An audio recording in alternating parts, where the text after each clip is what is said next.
ಕುಮಾರಿಯ ಹೊಟ್ಟೆಯಲ್ಲಿ ಮಗು ಹುಟ್ಟುತ್ತೆ, ಆಮೇಲೆ ಸಾಯುತ್ತೆ, ಮತ್ತೆ ಮರು ದಿವಸ ಎತ್ತು ಬರುತ್ತೆ. ಫ್ರೈಡೆ ಸ್ಯಾಟರ್ಡೆ ಎಲ್ಲ ಆಚರಿಸ್ತಾರೆ. ಅದು ವೈಜ್ಞಾನಿಕ, ಇದು ವೈಜ್ಞಾನಿಕ ಧರ್ಮ.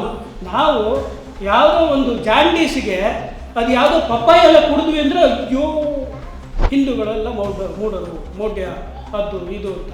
ಆದರೆ ನಿಜವಾಗಿ ಇವೆಲ್ಲ ಮೌಢ್ಯ ಅಲ್ವಾ? ಅದೆಲ್ಲ ನವಿಲ್ಗರಿ ಹಾಕ್ತಾರಂತೆ, ಅವಾಗ ಬರ್ತಂಥದ್ದು ಏನು ನಂಗಂತೂ ಗೊತ್ತಿಲ್ಲ. ಇದೇನು ಅಂತ ಕೇಳಬೇಕು ಬೇಡವಾ? ಅಂತ ಪಟ್ಟಿ ಹೊಡಿತಾರಲ್ಲ, ಅದು ಏನದು ನನಗಂತೂ ಗೊತ್ತಿಲ್ಲ. ರೆಹಾನಾ ಫಾತಿಮಾ, ಮೇರಿ ಸ್ವೀಟಿ, ಇವರು ಲೀಡರ್ಸು. ಎಲ್ಲಿಗೆ? ಶಬರಿಮಲೆ ದೇವಸ್ಥಾನಕ್ಕೆ ಎಂಟ್ರಿ ಕೊಡಬೇಕು ಮಹಿಳೆಯರಿಗೆ. ಆ ರೆಹಾನಾ ಫಾತಿಮಾ ಅವ್ರದ್ದೇ ಮನೆ ಪಕ್ಕದಲ್ಲಿರೋ ಪ್ರಾರ್ಥನಾ ಮಂದಿರಕ್ಕೆ ಹೋಗೋಕ್ಕೆ ಅವಕಾಶ ಇದೆಯಾ? ಅದೇ ರೆಹಾನಾ ಫಾತಿಮಾ, ಮೇರಿ ಸ್ವೀಟಿ ಇಲ್ಲಿ ಸ್ಪೆಷಲ್ ಸೀಟಲ್ಲಿ ಕೂತ್ಕೊಳ್ತಾರೆ. ಹೋಗಿ ಯಾರ್ರೀ ಇದು ಜೆಂಟ್ಸು ಇಲ್ಲಿ ಬರೋಂಗಿಲ್ಲ ರೀ ಅಂತ. ಯಾಕೆ? ವೈಜ್ಞಾನಿಕ ಕಾರಣ ಕೊಡ್ಬೋದಲ್ಲ ಅವರು. ಕಲ್ಲಿನ ನಾಗರಕ್ಕೆ ಯಾಕೆ ಹಾಲು ಅದು ಇದು ಅಂತ ಕವನ ಕತೆ ವಚನ ಎಲ್ಲ ಬಂತು. ಹಾಲು ಸುರಿತಾ ಇದ್ದಾರಲ್ಲ, ಕಲ್ಲಿನ ಬಸವಣ್ಣ ಹಾಲು ಕುಡಿತಾನ, ಕಲ್ಲಿನ ಅಂಬೇಡ್ಕರ್ ಹಾಲು ಕುಡಿತಾರ, ಕೊಡಗಟ್ಲೆ ತುರಿತಾ ಇದ್ದಾರಲ್ಲ. ನಾವೆಲ್ಲ 100 ml 50 ml ಹಾಕ್ಬಿಟ್ರೆ ಅಯ್ಯೋ ಹೊಟ್ಟೆಗಿಲ್ದಿರೋದು ಯಾವುದೋ ಆಫ್ರಿಕಾದ ಯಾವುದೋ ಮಗುನ ತಗೊಂಬಂದು ಫೋಟೋ ಹಾಕ್ಬಿಡೋದು. ವೈಜ್ಞಾನಿಕ ಕಾರಣನೂ ಇಲ್ಲ, ಏನಿಲ್ಲ. ಹಿಂದುತ್ವವಾದಿಗಳು ಅದು ಇದು, ಹಿಂದುತ್ವವಾದಿಗಳು ಮಹಿಳೆಯರನ್ನ ಗುಲಾಮರನ್ನಾಗಿ ಮಾಡಿಕೊಳ್ಳುವುದಕ್ಕೆ ಕಟ್ಟುವುದು ತಾಳಿ, ಆ ಥರ ವೈಜ್ಞಾನಿಕ ಕಾರಣಗಳೇನಾದ್ರು ಇದ್ದರೆ ಅದು ಗಂಡಸರಿಗೂ ಕಟ್ಟಿ ವೈಜ್ಞಾನಿಕ ಲಾಭಗಳು ಗಂಡಸರಿಗೂ ಸಿಗಲಿ. ನೆಕ್ಸ್ಟ್ ಡೇ ಏನು ಮಾಡಿದೆ, ಸೋಷಿಯಲ್ ಮೀಡಿಯಾದಲ್ಲಿ ಅವ್ರದ್ದೇ ಒಂದು ಫೋಟೋ ಹಾಕ್ತಾರೆ. ಜೊತೆಗೆ ಅವ್ರ ಹೆಂಡತಿ ತಾಳಿ ಕಟ್ಕೊಂಡ್ಬಿಟ್ಟಿದ್ದಾರೆ. ಯಾರು ಕಟ್ಟಿದ್ರು ಸರ್ ಇವರು? ನಿಮಗೆ ಇಷ್ಟೊಂದು ವೈಜ್ಞಾನಿಕತೆ ಇದೆ, ನೀವು ಕಟ್ಟಿರೋದು ಸಾಧ್ಯ ಇಲ್ಲ.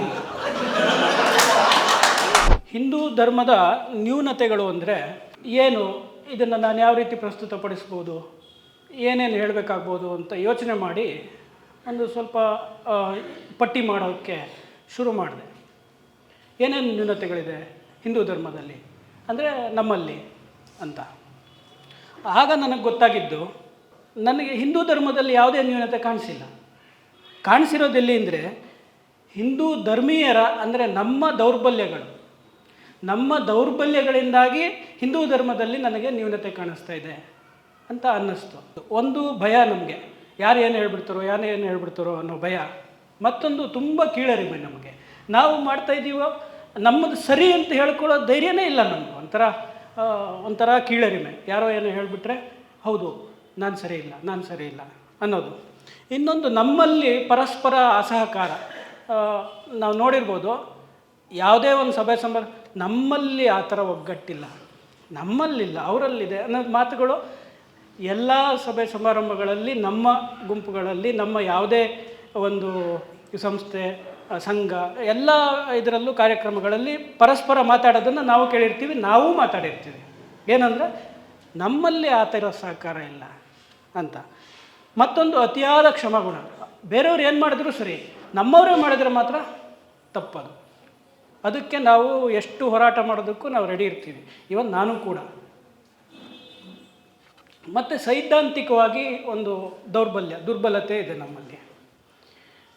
ಅಂದರೆ ನಮ್ಮದೊಂದು ಗಟ್ಟಿ ಸಿದ್ಧಾಂತ ಇಲ್ಲ. ಯಾರೋ ಒಬ್ಬರು 8 ಜನ ಗುಂಪು ಸೇರಿ ಏನೋ ಒಂದು ಹೇಳಿದರೆ ಅದೇ ಸರಿ ಅಂತ ನಾವು ಬೇರೆ ಯೋಚನೆ ಮಾಡಲ್ಲ. 8 ಜನ ಹೇಳ್ತಾ ಇದ್ದಾರೆ, ನಾನೊಬ್ಬ ಆ ಥರ ಹೇಳದೇ ಇದ್ದರೆ ಸರಿಯಾಗಲ್ಲ ಅಂತ ನಾವು ಓಕೆ ಮಾಡಿಬಿಡ್ತೀವಿ ಅವ್ರಿಗೆ. ಈ ದೌರ್ಬಲ್ಯ ಕೂಡ ಅದರಲ್ಲೂ ಒಂದು ಹಿಂದೂ ಧರ್ಮದ ನ್ಯೂನತೆಗಳಲ್ಲಿ. ಯಾರೋ ಒಂದು 10 ಜನ 8 ಜನ ತೋರಿಸ್ತಾ ಇದ್ದಾರೆ, ನಾವು ಅದನ್ನು ಒಪ್ತಾ ಇದ್ದೀವಿ ಅಂತ. ಇನ್ನೊಂದು, ಎಲ್ಲದರಲ್ಲೂ ನಾವು ಒಂದು ಸ್ವಲ್ಪ ಲಾಭ ನಷ್ಟ ಲೆಕ್ಕಾಚಾರ ಹಾಕ್ತೀವಿ. ಇದರಲ್ಲಿ ನನಗೇನು, ಈ ಥರ ಹೇಳಿದರೆ ಒಳ್ಳೆಯದು, ಈ ಥರ ಹೇಳಿದ್ರೆ ಒಳ್ಳೆಯದು, ಯಾವುದು ಹೇಳಿದರೆ ನನಗೆ ಅನುಕೂಲ, ರಾಜಕೀಯವಾಗಿರ್ಬೋದು ಅದು ವೈಯಕ್ತಿಕವಾಗಿ ಏನೋ ಒಂದು ಇರ್ಬೋದು, ಯಾವುದ್ರಲ್ಲಿ ನನಗೆ ಅನುಕೂಲ ಇದೆ ಅಂತ ನೋಡಿ ಅದ್ರ ಮೇಲೆ ನಾನು ನಿರ್ಧಾರಕ್ಕೆ ಬರ್ತೀನಿ ಎಷ್ಟೋ ಸರಿ. ಇನ್ನೊಂದು ಅನ್ಯರ ಮೇಲಿನ ಅತಿಯಾದ ನಂಬಿಕೆ. ಅನ್ಯರು ಅಂದರೆ ಹಿಂದೂಯೇತರರು ಅಂತ ಹೇಳ್ಬೋದು. ಯಾಕೆಂದ್ರೆ ನಾನು ಹಿಂದೂ ಆಗಿ ಮಾತಾಡ್ತಿರೋದ್ರಿಂದ ಈ ವಿಷಯನೇ ಮಾತಾಡ್ತೀನಿ. ಹಿಂದೂಯೇತರರ ಮೇಲೆ ಅತಿಯಾದ ನಂಬಿಕೆ. ಅವ್ರು ನನಗೆ 10 ಸರಿ ಹೊಡಿಲಿ, 11ನೇ ಸರಿ ಹೊಡ್ಸೋಳಕ್ಕೆ ರೆಡಿಯಾಗಿ ಕಾಯ್ತಾ ಇರ್ತೀನಿ ನಾನು, ಗೇಟ್ ತೆಕ್ಕೊಂಡು. ಈ ಥರ ನಡೆದಿದೆ ಹಿಸ್ಟ್ರಿಲಿ, ಬೇಕಾದಷ್ಟು ನಡೆದಿದೆ. 12 ಸರಿ ಹೊಡಿಲಿ, ದಾಳಿ ಮಾಡಲಿ, 13ನೇ ಸರಿ ಕಾಯ್ತಾ ಇರ್ತೀನಿ ನಾನು, ಬಾರಪ್ಪ ಅಂತ. ನಮ್ಗೆ ನಂಬಿಕೆ, ಅವನ ಮೇಲೆ ಏನೋ ಒಂದು ನಂಬಿಕೆ. ಈ ಕಾರಣ ಇವೆಲ್ಲ ಹಿಂದೂಗಳ ದೌರ್ಬಲ್ಯಗಳು. ಈ ದೌರ್ಬಲ್ಯಗಳಿಂದಾಗಿ ನಮಗೆ ಹಿಂದೂ ಧರ್ಮದಲ್ಲಿ ಒಂದಷ್ಟು ನ್ಯೂನತೆಗಳು ಕಾಣಿಸ್ತಾ ಇದ್ದಾವೆ.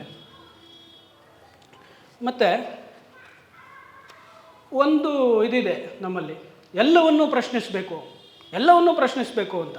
ಯಾರಲ್ಲಿ ವಿಚಾರವಾದಿಗಳಿರ್ಬೋದು, ಇನ್ಯಾರೋ ಇರ್ಬೋದು, ಪ್ರಗತಿಪರರು ಅಂತ ಹೇಳ್ಕೊಳ್ಳೋರು ಇರ್ಬೋದು, ಅವರು ಹಿಂದೂಗಳೇ, ಆದರೆ ಅವ್ರು ಹಿಂದೂಗಳು ಅಂತ ಧೈರ್ಯವಾಗಿ ಹೇಳ್ಕೊಳ್ಳಲ್ಲ. ಮತ್ತು ನಾವು ಅದನ್ನು ಒಪ್ಪಿಬಿಟ್ಟಿದ್ದೀವಿ. ಅವ್ರಿಗೇನು ಅಂದರೆ ಎಲ್ಲವನ್ನೂ ಪ್ರಶ್ನಿಸಬೇಕು. ಸರಿ ಇದೆ, ಇದು ನಮ್ಮದೇ ಹಿಂದೂ ಧರ್ಮದ್ದೇ ಒಂದು ಇದು ಸಿದ್ಧಾಂತ. ಇದು ಎಲ್ಲವನ್ನು ಪ್ರಶ್ನಿಸಿ ತಿಳ್ಕೊಂಡು ಸರಿಪಡಿಸ್ಕೊಳ್ಬೇಕು ಅನ್ನೋದು. ಆದರೆ ಇಲ್ಲಿ ಏನು ಅಂದರೆ ಕಂಡೀಷನ್ ಸಪ್ಲೈ. ಎಲ್ಲವನ್ನೂ ಪ್ರಶ್ನಿಸಬೇಕು ಅಂದರೆ ಯಾರದ್ದು ಪ್ರಶ್ನಿಸಬೇಕು? ಹಿಂದೂ ಅಂತ ಯಾರು ಹೇಳ್ಕೊಳ್ತಾರೋ ಅವ್ರನ್ನ ಮಾತ್ರ ಪ್ರಶ್ನಿಸಬೇಕು. ನೀವು ಬೇಕಾದ್ರೆ ನೋಡಿ, ಯಾರನ್ನು ಬೇಕಾದ್ರೂ ನೋಡಿ, ಎಲ್ಲಿ ಬೇಕಾದರೂ ನೋಡಿ. ಬೇರೆಯವ್ರನ್ನ ಪ್ರಶ್ನೆ ಮಾಡ್ತಾರಾ ನೋಡಿ, ಹಿಂದೂಗಳನ್ನು ಮಾತ್ರ ಪ್ರಶ್ನೆ ಮಾಡ್ತಾರೆ. ಅವ್ರಿಗೊಂದು ಕಂಡೀಷನ್ಸ್ ಇದೆ ಅಲ್ಲಿ ಬ್ರಾಕೆಟಲ್ಲಿ. ಎಲ್ಲವನ್ನೂ ಪ್ರಶ್ನೆ ಮಾಡ್ತಾರೆ, ನಮ್ಮನ್ನು ಮಾತ್ರ. ಆಯಿತು, ನೀವೆಲ್ಲದನ್ನೂ ಪ್ರಶ್ನೆ ಮಾಡ್ತೀರಾ, ಆಯ್ತು, ನಾನು ಉತ್ತರ ಹೇಳ್ತೀನಿ. ಏನು ಕೇಳ್ತೀರಾ? ಇದು ಯಾಕೆ ಹಿಂಗೆ ಅಂತ ಕೇಳ್ತೀರಾ. ನೀವು ಯಾಕೆ ಈ ಥರ ಮಾಡ್ತಿದ್ದೀರಾ ಕೇಳ್ತೀರಾ. ನಿಮ್ಮಲ್ಲಿ ಯಾಕೆ ಈ ಸಂಪ್ರದಾಯ ಇದೆ ಅಂತ ಕೇಳ್ತೀರಾ. ನಾನು ಅದಕ್ಕೇನೋ ಒಂದು ಕೊಡ್ತೀನಿ, ಸರಿಯಾಗಿರೋದೇ ಕೊಡ್ತೀನಿ. ನನಗೆ ಗೊತ್ತಿದ್ದೋ ಇಲ್ಲ ಇನ್ಯಾರನ್ನೋ ಕೇಳಿಯೋ ಅಧ್ಯಯನ ಮಾಡಿಯೋ ಸರಿಯಾದ ಉತ್ತರನೇ ಕೊಡ್ತೀನಿ. ನೀವು ಒಪ್ಕೊಳ್ಳೋಕೆ ರೆಡಿ ಇದ್ದೀರಾ? ಒಪ್ಕೊಂಡಿರೋ ಇತಿಹಾಸ ಇದೆಯಾ? ಯಾರಾದರೂ ಈಗ ಕ್ವಶನ್ ಮಾಡ್ತಾ ಇದ್ದಾರಲ್ಲ ಹಿಂದೂಗಳನ್ನು, ಅವರೆಲ್ಲ ಆಯಿತು, ಇವರು ನಾನು ಈ ಥರ ಕೇಳಿದೆ, ಇವರು ಈ ಥರ ಹೇಳಿದರು, ಇದು ಸರಿ ಇದೆ, ಆದರೆ ಇದು ತಪ್ಪಿದೆ, ಇದನ್ನು ಇನ್ನೊಂದು ಸರಿ ಕೇಳ್ತೀನಿ, ಅದನ್ನು ಅರ್ಥ ಮಾಡ್ಕೊಳ್ತೀನಿ, ಈ ಸರಿ ಇರೋದನ್ನು ನಾನು ಒಪ್ಕೊಳ್ತೀನಿ ಅಂತ ಹೇಳಿ ಒಪ್ಕೊಂಡಿರೋ ಉದಾಹರಣೆ ಇದೆಯಾ ಈಗ ಕ್ವಶನ್ ಮಾಡ್ತಾ ಇರೋರಲ್ಲಿ ಯಾರಾದರೂ? ಹಾಗಾದರೆ ಏನು? ನಾನು ಸಾಮಾನ್ಯ ವ್ಯಕ್ತಿ ಕೇಳ್ತಾ ಇದ್ದೀನಿ. ಆಯಿತು, ನೀವು ಪ್ರಶ್ನೆ ಕೇಳ್ತಿದ್ದೀರಾ, ಎಲ್ಲದೂ ಪ್ರಶ್ನೆ ಮಾಡಿ. ನಾನೊಂದು ಉತ್ತರ ಕೊಡ್ತೀನಲ್ಲ, ಒಪ್ಕೊಳ್ಳೋಕೆ ರೆಡಿ ಇದ್ದೀರಾ? ಅಟ್ಲೀಸ್ಟ್ ಸರಿಯಾಗಿ ಇರೋ ಉತ್ತರ ಕೊಟ್ಟರೆ ಅದನ್ನು ಒಪ್ಕೊಳ್ಳೋಕೆ ರೆಡಿ ಇದ್ದೀರಾ? ಒಪ್ಕೊಂಡು ಮತ್ತೆ ನಮ್ಮನ್ನು ಬೈದೇ ಇರೋ ಥರ ಇದೆಯಾ ನಿಮ್ಮಲ್ಲಿ ಸಿಸ್ಟಮು? ನೀವು ಹುಟ್ಟಿರೋದೇ ಬೈಯೋಕ್ಕೆ. ನಿಮ್ಮ ಉದ್ದೇಶ ಏನು? ಡಿಸ್ಕಸ್ ಮಾಡೋದಲ್ಲ, ಡಿಸ್ಟರ್ಬ್ ಮಾಡೋದು. ನೀವು ಡಿಸ್ಕಸ್ ಮಾಡೋಕ್ಕೆ ಬಂದಿಲ್ಲ ನಮ್ಮ ಹತ್ರ. ನೀವು ನನ್ನನ್ನು ಡಿಸ್ಟರ್ಬ್ ಮಾಡಬೇಕು, ಹೇಗಾದರೂ ಮಾಡಿ ನಾನು ಕಿರಿಕಿರಿ ಮಾಡ್ತಾನೇ ಇರಬೇಕು. ಹಿಂದೂ ಸರಿ ಇಲ್ಲ ನೀನು ಹೇಳ್ತಾನೆ ಇರಬೇಕು, ನಾನು ಹೇಳಿದ್ರೆ ಒಪ್ಕೊಳ್ಬಾರ್ದು, ಡಿಸ್ಟರ್ಬ್ ಆಗ್ತಾನೆ ಇರಬೇಕು ಹಿಂದೂ. ಇದೇ ಉದ್ದೇಶ. ಇದು ಅಲ್ಲ ಅನ್ನೋದಿದ್ರೆ ಹೇಳಿ ಯಾರಾದ್ರು. ನೀವು ಒಪ್ಕೊಂಡಿರೋ ಒಂದು 10 ಉದಾಹರಣೆ ಕೊಡಿ. ಯಾವುದೋ ಒಂದಷ್ಟು ಪ್ರಶ್ನೆ ಮಾಡೋದ್ರಲ್ಲ, ಮಾಡ್ತಿದ್ದೀರಲ್ಲ. ನಾನು ನೀವು ಅಂತ ಇದ್ದೀನಿ, ದಯವಿಟ್ಟು ಯಾರು ಇಲ್ಲಿರೋರು ಅಂತ ತಪ್ಪು ತಿಳ್ಕೊಬೇಡಿ. ನಾನು ಹೇಳ್ತಾ ಇರೋದು ಅಲ್ಲಿ ಯಾರು ಇದು ಮಾಡ್ತಿದ್ದಾರೆ ಅವ್ರಿಗೆ 10 ಉದಾಹರಣೆ ಕೊಡಿ. ನೀವು ಪ್ರಾಂಪ್ಟ್ ಆಗಿ ನೀವೇನೋ ಪ್ರಶ್ನೆ ಕೇಳಿದ್ರೆ ಅದಕ್ಕೆ ಉತ್ತರ ಸಿಕ್ತು, ಅದನ್ನು ಒಪ್ಪಿಕೊಂಡು ನಮ್ಮ ಜೊತೆ ಬಂದಿರೋ ಒಂದು 10 ಉದಾಹರಣೆ ಕೊಡಿ. ಯಾರಾದ್ರು ಇದೆಯಾ? ಇಲ್ಲ. ಹಾಗಿದ್ಮೇಲೆ ನಾನು ಯಾಕೆ ಉತ್ತರ ಕೊಡಬೇಕು? ನೀವು ಒಪ್ಕೊಳ್ಳೋಕೆ ರೆಡಿ ಇಲ್ಲ ಅಂದಮೇಲೆ ನಿಮ್ಮ ಜೊತೆ ನನಗೆ ಏನು ಚರ್ಚೆ? ನೀವು ಹೇಳೋದನ್ನೆಲ್ಲ ನಾನು ಯಾಕೆ ಕೇಳ್ತಾ ಕೂರಬೇಕು?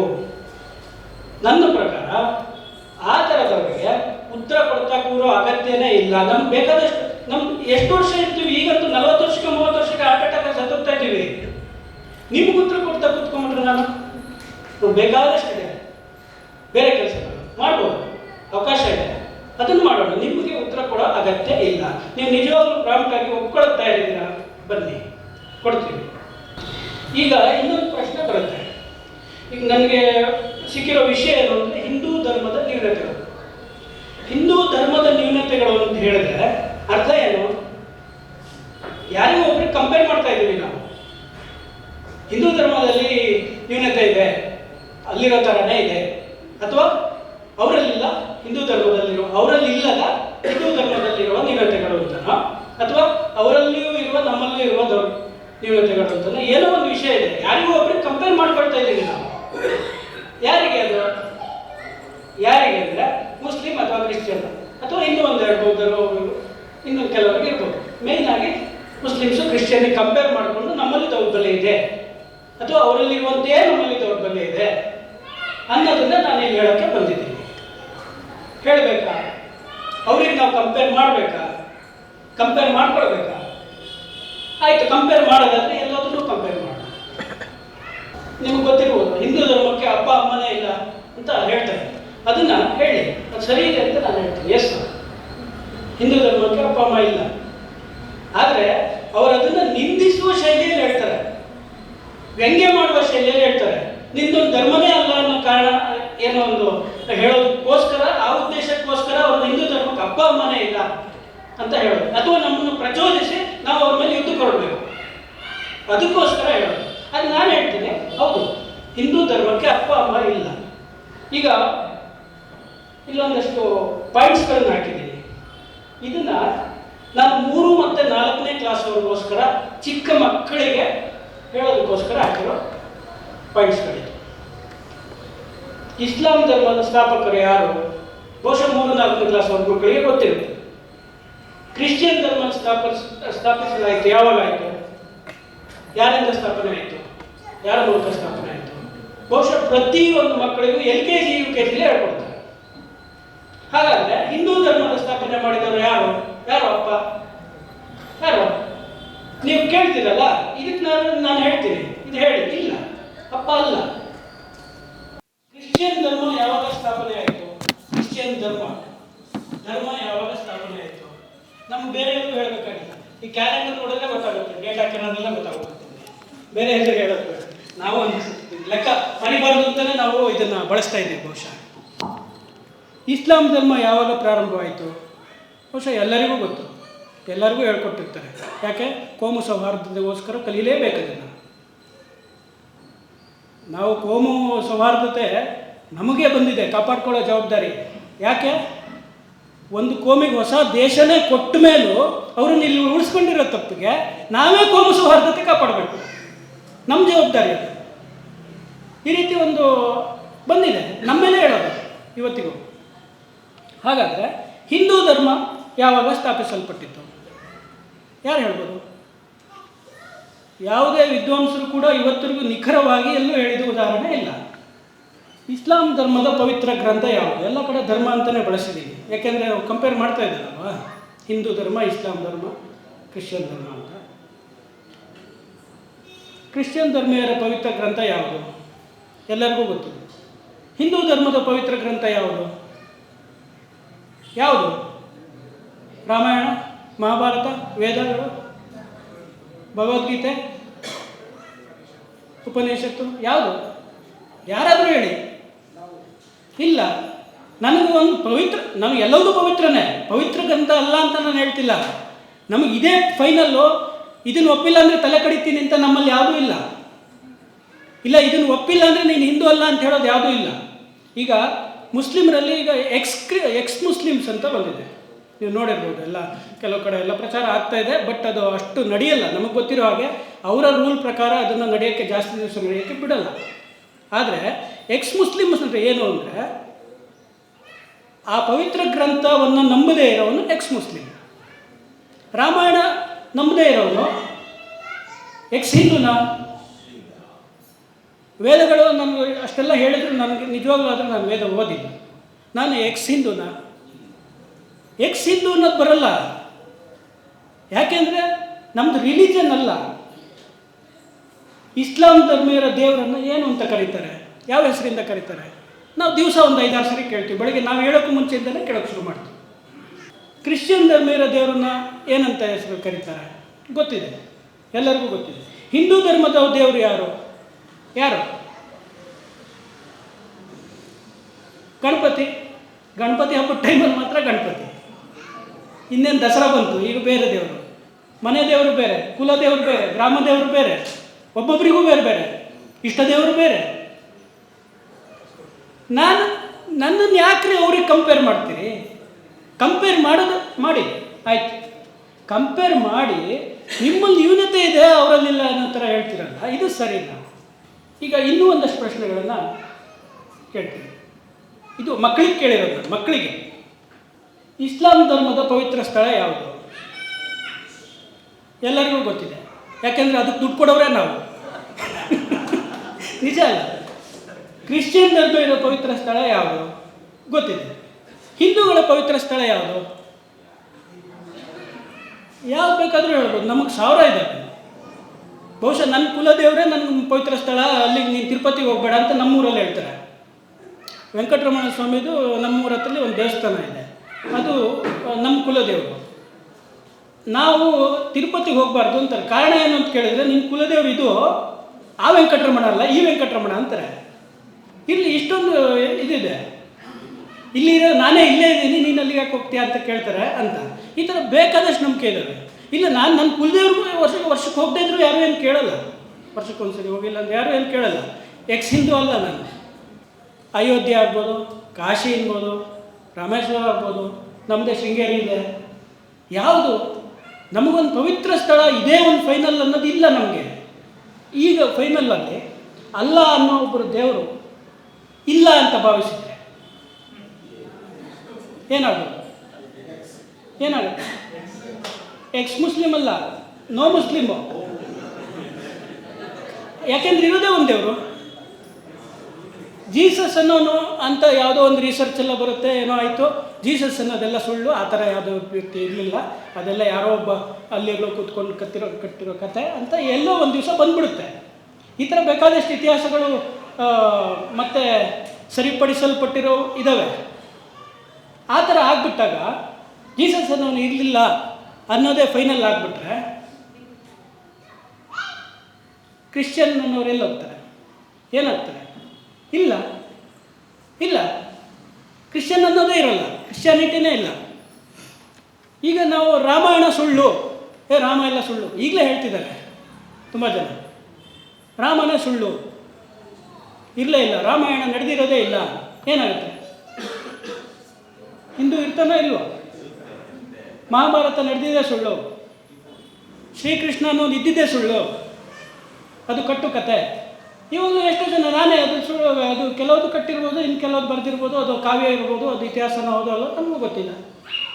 ರಾಮ ಮಾಂಸಾಹಾರ ಸೇವಿಸ್ತಿದ್ದ, ನನಗೇನಾಯಿತು?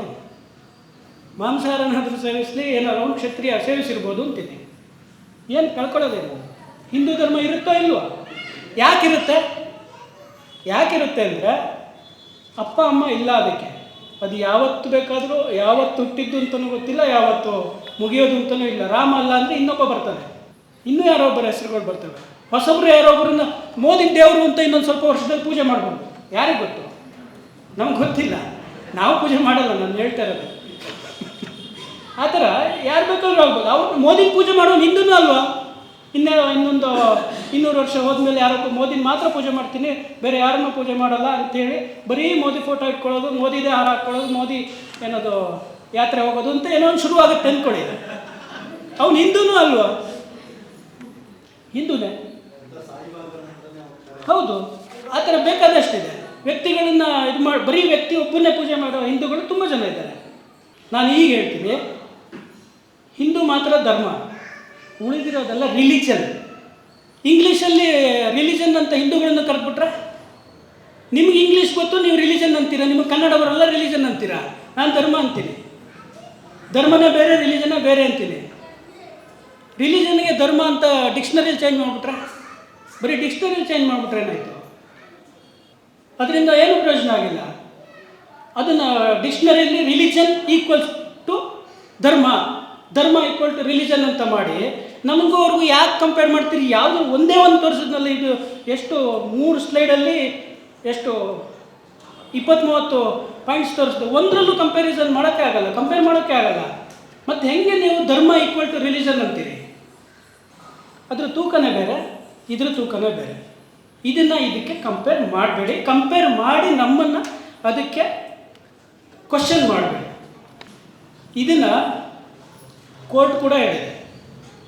ಕೋರ್ಟು 3-4 ಸರಿ ಹೇಳಿದೆ ಸುಪ್ರೀಂ ಕೋರ್ಟಲ್ಲಿ, ಹಿಂದೂ ಅನ್ನೋದು ರಿಲಿಜನ್ ಅಲ್ಲ, ಹಿಂದೂ ಅನ್ನೋದು ಒಂದು ಜೀವನ ವಿಧಾನ. ನಾವು ಹೇಳ್ತಿರೋದು ಅದೇ, ಬದಲಾಗ್ತಾ ಹೋಗುತ್ತೆ. ಆಯುಧ ಪೂಜೆ ಅಂತ ಕತ್ತಿಗೆ ಪೂಜೆ ಮಾಡ್ತಿದ್ರು, ನಾವು ಟ್ರಿಲ್ಲರ್ಗೆ ಟ್ರ್ಯಾಕ್ಟರ್ಗೆ ಪೂಜೆ ಮಾಡ್ತೀವಿ. ನಮ್ಮ ಮಕ್ಕಳು 3 ಚಕ್ರ ಸೈಕಲ್ಲಿಗೆ ಪೂಜೆ ಮಾಡ್ತಾರೆ. ಬೇಡ ಅಂತ ಹೇಳಿದ್ದೀನಿ ನಾನು ಆಯುಧ ಉಪಯೋಗಿಸಲ್ಲಪ್ಪ, ಇವಾಗ ಕಡ್ಗ ಎಲ್ಲ ಹೋಯ್ತು, ಅದಕ್ಕೆ ನಮ್ಮನೇಲಿ ಸ್ಕೂಟ್ರ್ ಇದೆ, ನಾನು ಪೂಜೆ ಮಾಡ್ತೀನಿ, ಅದಕ್ಕೆ ಬದಲಾಯಿಸ್ಕೊಂಡೆ. ನಿಮ್ಮ ಗ್ರಂಥದಲ್ಲಿ ಫೈನಲ್ ಗ್ರಂಥ ಒಂದು ಇದೆಯಲ್ಲ, ಅದರಲ್ಲಿ ನೀವು ಬದಲಾಯಿಸ್ಕೊಳ್ಳೋಕೆ ಅವಕಾಶ ಇದೆಯಾ? ಏನೋ ಒಂದು ತಪ್ಪು ಕಾಣಿಸ್ತಂದರೆ ಬದಲಾಯಿಸ್ಕೊಳ್ತೀವಿ, ತಿದ್ಕೊಳ್ತೀವಿ. ಅದು 10 ವರ್ಷ ಇರ್ಬೋದು, 20 ವರ್ಷ ಇರ್ಬೋದು, 50 ವರ್ಷ ಇರ್ಬೋದು, ತಿದ್ಕೊಳ್ತೀವಿ. ನಮ್ಮಲ್ಲಿ ನ್ಯೂನತೆ ಅನ್ನೋದಿಲ್ಲ. ಹಿಂದೂವಲ್ಲಿ ನ್ಯೂನತೆ ಇರೋದು ನಮ್ಮಲ್ಲಿ. ಅಕಸ್ಮಾತ್ ತಿದ್ಕೊಳ್ಳೋದು ಲೇಟ್ ಮಾಡಿದ್ರೆ ಅದು ನಮ್ಮ ನ್ಯೂನತೆ. ತಿದ್ಕೊಳ್ಬೇಕು. ಯಾವುದೋ ಒಂದು ಸರಿ ಕಾಣಿಸಿಲ್ಲ, ಈ ಕಾಲಕ್ಕಲ್ಲ ಇದು ಅಂತೇನೋ ಒಂದು ಬಂತು ಅಂದರೆ ಅದನ್ನು ಹಂಗೆ ಉಳಿಸ್ಕೊಂಡಿದ್ದೀವಿ ಅಂದರೆ ಅದನ್ನು ನಾವು ತಿದ್ಕೊಳ್ಬೇಕು. ತಿದ್ಕೊಂಡಿಲ್ಲ ಅಂದರೆ ಅದು ನಮ್ಮ ನ್ಯೂನತೆ ಹೊರತು ಹಿಂದೂ ಧರ್ಮದ ನ್ಯೂನತೆ ಅಲ್ಲ. ರಿಲಿಜನ್ ಅನ್ನೋದನ್ನು ಧರ್ಮ ಅಂತ ಟ್ರಾನ್ಸ್ಲೇಷನ್ ಮಾಡ್ತಾರೆ. ಅದೇ ಥರ ಇನ್ನೊಂದು ವರ್ಡ್ ಇದೆ, ರೈಸ್ ಅಂತ. ಅನ್ನಕ್ಕೂ ರೈಸು ಅಂತ ಹೇಳ್ತೀವಿ, ಅಕ್ಕಿಗೂ ರೈಸು ಅಂತಲೇ ಹೇಳ್ತೀವಿ. ಹಂಗಂತೇಳಿ ಅನ್ನನ ಗೋಣಿಚೀಲಕ್ಕೆ ಹಾಕಿ ಮಾಡೋಕ್ಕಾಗತ್ತಾ? ರೈಸೇ ಅಲ್ಲ, ಎರಡು ರೈಸು ಗೋಣಿಚೀಲಕ್ಕೆ ಹಾಕ್ಕೊಡಿ. ಇಲ್ಲ, ಇದೇ ಬೇರೆ ಅದೇ ಬೇರೆ. ಈ ಅನ್ನ ಯಾವಾಗ ಮಾಡಿದ್ದು ಅಂತ ನನಗೆ ಗೊತ್ತು. ನಿನ್ನೆ ಮಧ್ಯಾಹ್ನ ಮಾಡಿದ್ದು. ಯಾರು ಮಾಡಿದ್ದು ಅಂತ ಗೊತ್ತು. ನಮ್ಮ ಅಮ್ಮ ಮಾಡಿದ್ದು. ಎಷ್ಟೊತ್ತಿಗೆ ಮಾಡಿದ್ರು? ಮಧ್ಯಾಹ್ನ ಮಾಡಿದ್ರು. ಎಲ್ಲಿ ಮಾಡಿದ್ರು? ನಮ್ಮ ಮನೆ ಅಡುಗೆ ಮನೆಯಲ್ಲಿ ಕಿಚನಲ್ಲಿ ಮಾಡಿದ್ರು. ಯಾರು ಮಾಡಿದ್ದು ಅಂತ ಗೊತ್ತು, ಎಲ್ಲಿ ಮಾಡಿದ್ದು ಅಂತ ಗೊತ್ತು, ಯಾವಾಗ ಮಾಡಿದ್ದು ಅಂತ ಗೊತ್ತು, ಯಾವಾಗ ಕೆಟ್ಟೋಗುತ್ತೆ ಅಂತಲೂ ಗೊತ್ತು. ಈಗ ನಿನ್ನೆ ಮಧ್ಯಾಹ್ನ ಮಾಡಿದ್ದು ಇವತ್ತಿಗೆ ಇರಲ್ಲ. ಈಗ ನನಗೆ ಅಂತ ಇಟ್ಟಿದ್ರೆ ನಾ ಈಗ ಮನೆಗೆ ಹೋದಾಗ ಸಂಜೆ ನಾನು ತಿನ್ನಲ್ಲ ಅದನ್ನು. ಯಾಕೆಂದರೆ ಅದು ಹೋಗಿರುತ್ತೆ, ನಿನ್ನೆ ಮಧ್ಯಾಹ್ನ ಮಾಡಿದ್ದು ಅಂತ ನನಗೆ ಗೊತ್ತು. ಅದೇ ನಮ್ಮನೆ ಇದರಲ್ಲಿ ಸ್ಟೋರಲ್ಲಿ ಅಕ್ಕಿ ಚೀಲ ಇಟ್ಟಿದ್ದೀನಿ ತಂದು 26 kgದು. ಅದು ಎಲ್ಲಿ ಮಾಡಿದ್ದು ಅಂತ ನನಗೆ ಗೊತ್ತಿಲ್ಲ. ಯಾವ ಗದ್ದೆಯಲ್ಲಿ ಬೆಳೆದಿದ್ದು ಅಂತ ನನಗೆ ಗೊತ್ತಿಲ್ಲ. ಯಾವತ್ತು ಬೆಳೆದಿದ್ದು ಅಂತ ನನಗೆ ಗೊತ್ತಿಲ್ಲ.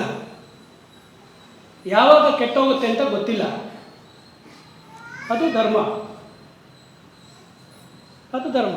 ಇದು ಎರಡಕ್ಕೂ ನೀವು ರೈಸ್ ಅಂತ ಕರೆದ್ಬಿಟ್ರೆ ನಾಳೆ ಒಂದು ದಿವಸ ಏನೋ ಒಂದು ಆಗುತ್ತೆ. ಯಾವುದೋ ಬಿಸಿ ಊಟನೋ ಏನೋ ಮಾಡಬೇಕಾದ್ರೆ ಮಕ್ಕಳಿಗೆ ವಾಂತಿನೋ ಏನೋ ಆಗುತ್ತೆ, ಇದಾಗಿರುತ್ತೆ. ನಾಳೆಯಿಂದ ಒಂದು ಹೊಸ ರೂಲ್ಸ್ ತಂದಿದ್ದೀವಿ.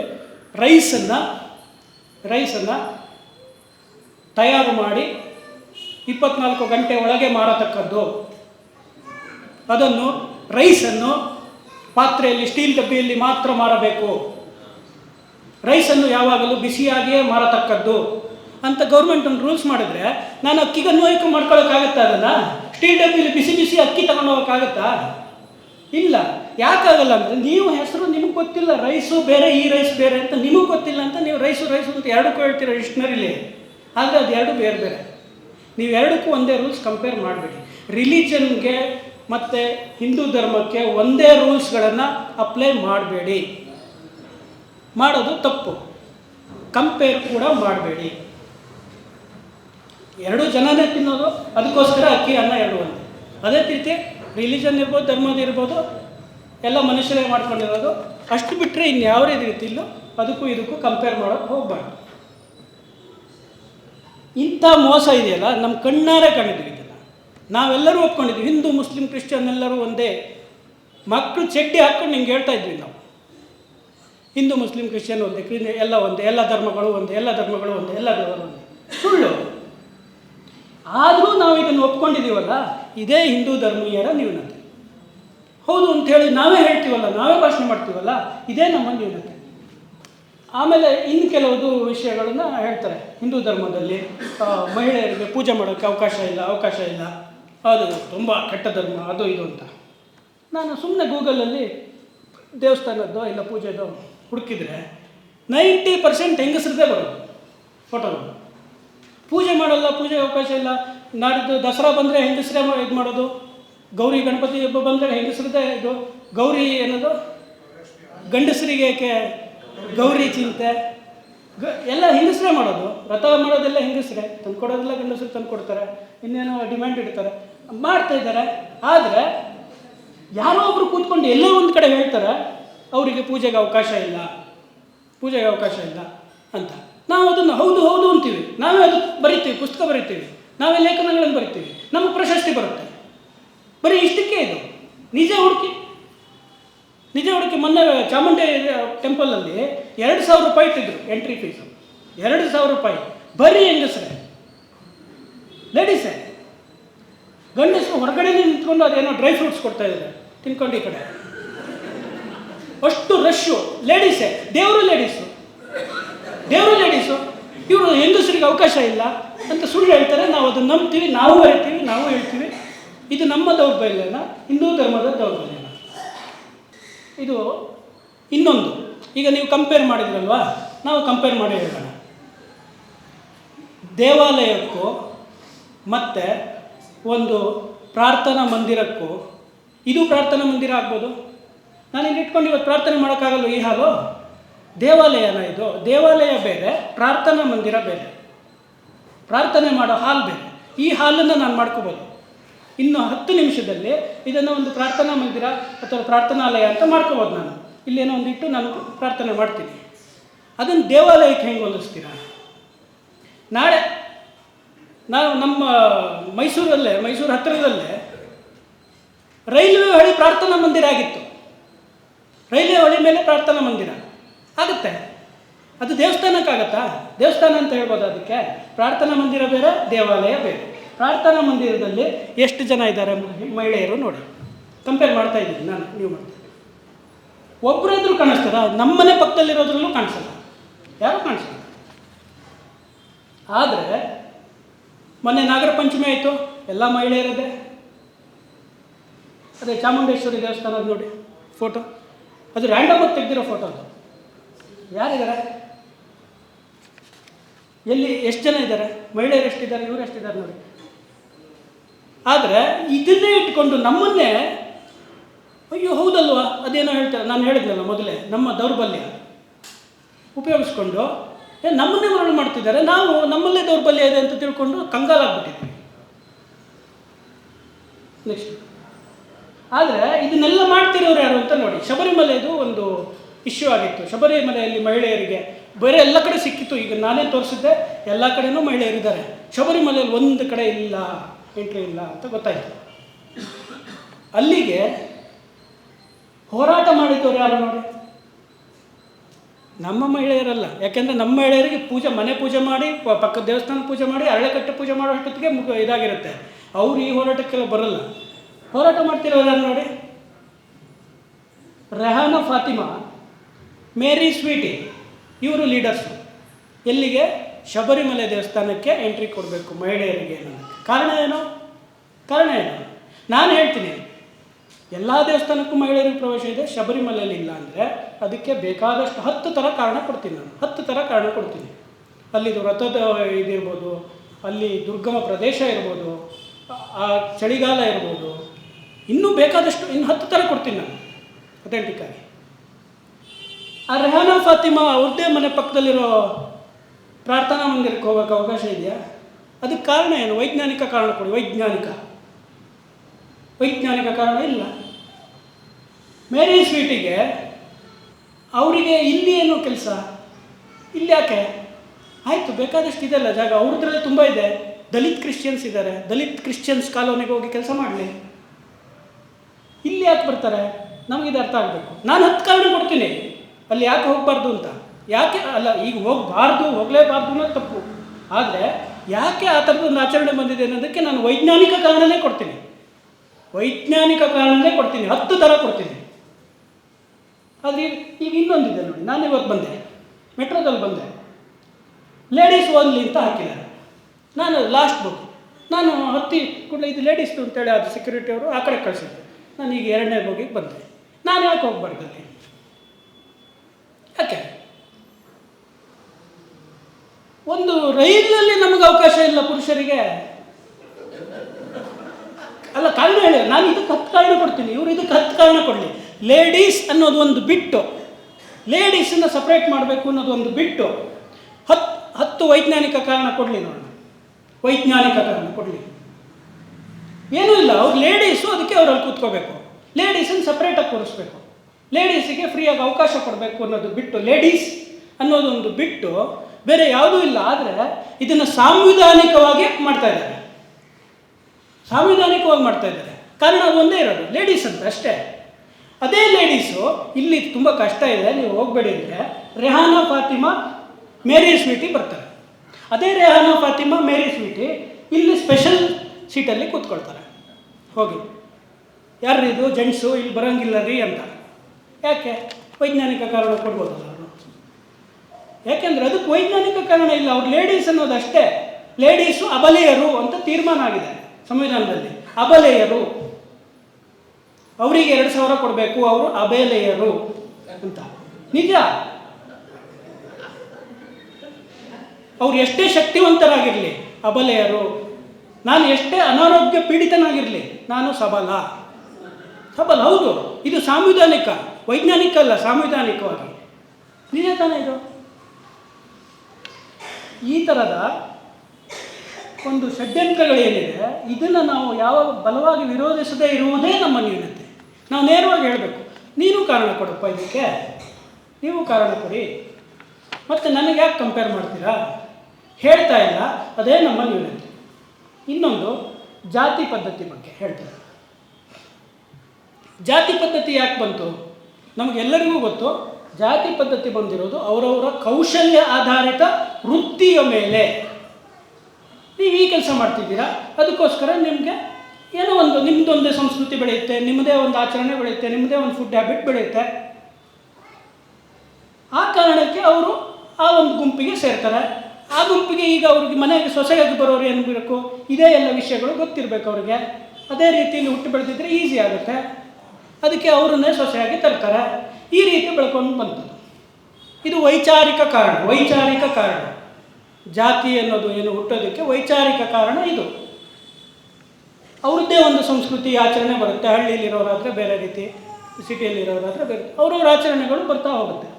ಆ ರೀತಿಯಾಗಿ ಸಂಸ್ಕೃತಿ, ಜಾತಿ ಇದೆಲ್ಲ ಬಂದಿರೋದು. ಬೇರೆ ಬೇರೆ ಸಂಸ್ಕೃತಿಗಳು, ಬೇರೆ ಬೇರೆ ದೇವರುಗಳು, ಅವರವರಿಗೆ ಆದ ಒಂದು ದೇವರುಗಳು ಎಲ್ಲ ಬಂದಿರೋದು ಆ ಕಾರಣ.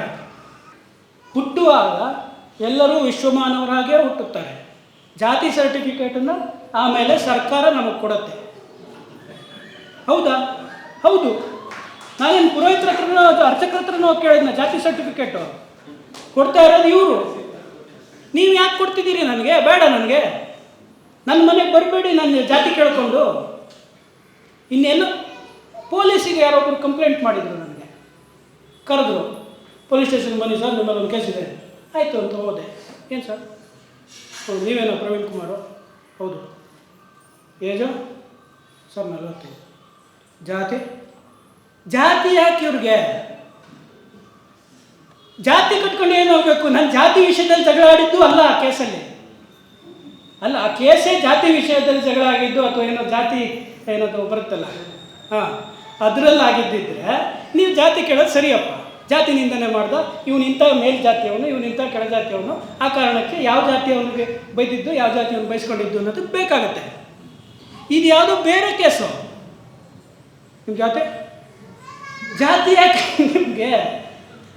ಯಾಕೆ ಅಂದರೆ ಸರ್ಕಾರ ಜಾತಿ ಪ್ರಮಾಣ ಕೊಡುತ್ತೆ. ಎಲ್ಲ ಕಡೆನೂ ಕೇಳುತ್ತೆ, ಸ್ಕೂಲಲ್ಲಿ ಕೇಳುತ್ತೆ, ಕಾಲೇಜಲ್ಲಿ ಕೇಳುತ್ತೆ, ಎಲ್ಲ ಕಡೆನೂ ಕೇಳುತ್ತೆ. ನನ್ನ ಫೆಸಿಲಿಟಿ ಜಾತಿ ಆಧಾರದಲ್ಲಿ ಕೊಡದೇ ಇದ್ದರೂ ನೀನು ಜಾತಿ ಸರ್ಟಿಫಿಕೇಟ್ ಮಾಡ್ಕೊಳ್ಬೇಕು. ಅಕಸ್ಮಾತು ನಾನು ಜಾತಿಯನ್ನು ಮುಚ್ಚಿಟ್ರೆ ಅದು ಅಪರಾಧ, ಜೈಲಿಗೆ ಹೋಗ್ತೀರಿ.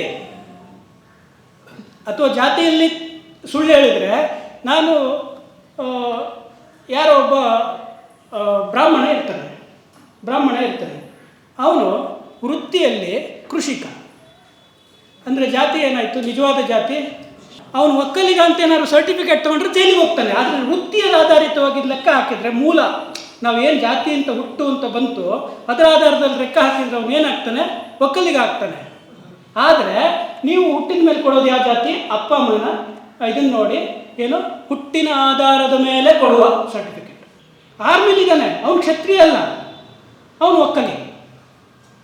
ಆರ್ಮಿಲಿರೋನು ದಿನ ಬೆಳಗಾದ್ರೆ ಗುಂಡು ಇದಿಟ್ಕೊಂಡು ಬಂದೂಕು ಇಟ್ಕೊಂಡು ತಿರುಗ್ತಾ ಇರ್ತಾನೆ, ಅವನು ಒಕ್ಕಲಿಗ. ಅವನು ಕ್ಷತ್ರಿಯ ಅಂತ ಹಾಕ್ಕೊಂಡ್ರೆ ಆರ್ಮಿ ಕೆಲಸ ಹೋಗುತ್ತೆ. ಸತ್ಯ ಹೇಳುತ್ತೆ. ಯಾಕೆ? ಇದು ಧರ್ಮಗ್ರಂಥ. ಧರ್ಮಗ್ರಂಥ ಏನು ಹೇಳುತ್ತೆ ಅಂದರೆ, ನಾನು ಹೇಳಿದ್ದು ಮಾತ್ರ ಸರಿ, ಅದನ್ನು ಮಾತ್ರ ಮಾಡಬೇಕು, ಅದನ್ನು ತಿದ್ದೋ ಹಾಗಿಲ್ಲ, ಪ್ರಶ್ನಿಸುವ ಹಾಗಿಲ್ಲ. ಇದು ಧರ್ಮಗ್ರಂಥ. ಇದು ಒಂದು ರಿಲಿಜನ್.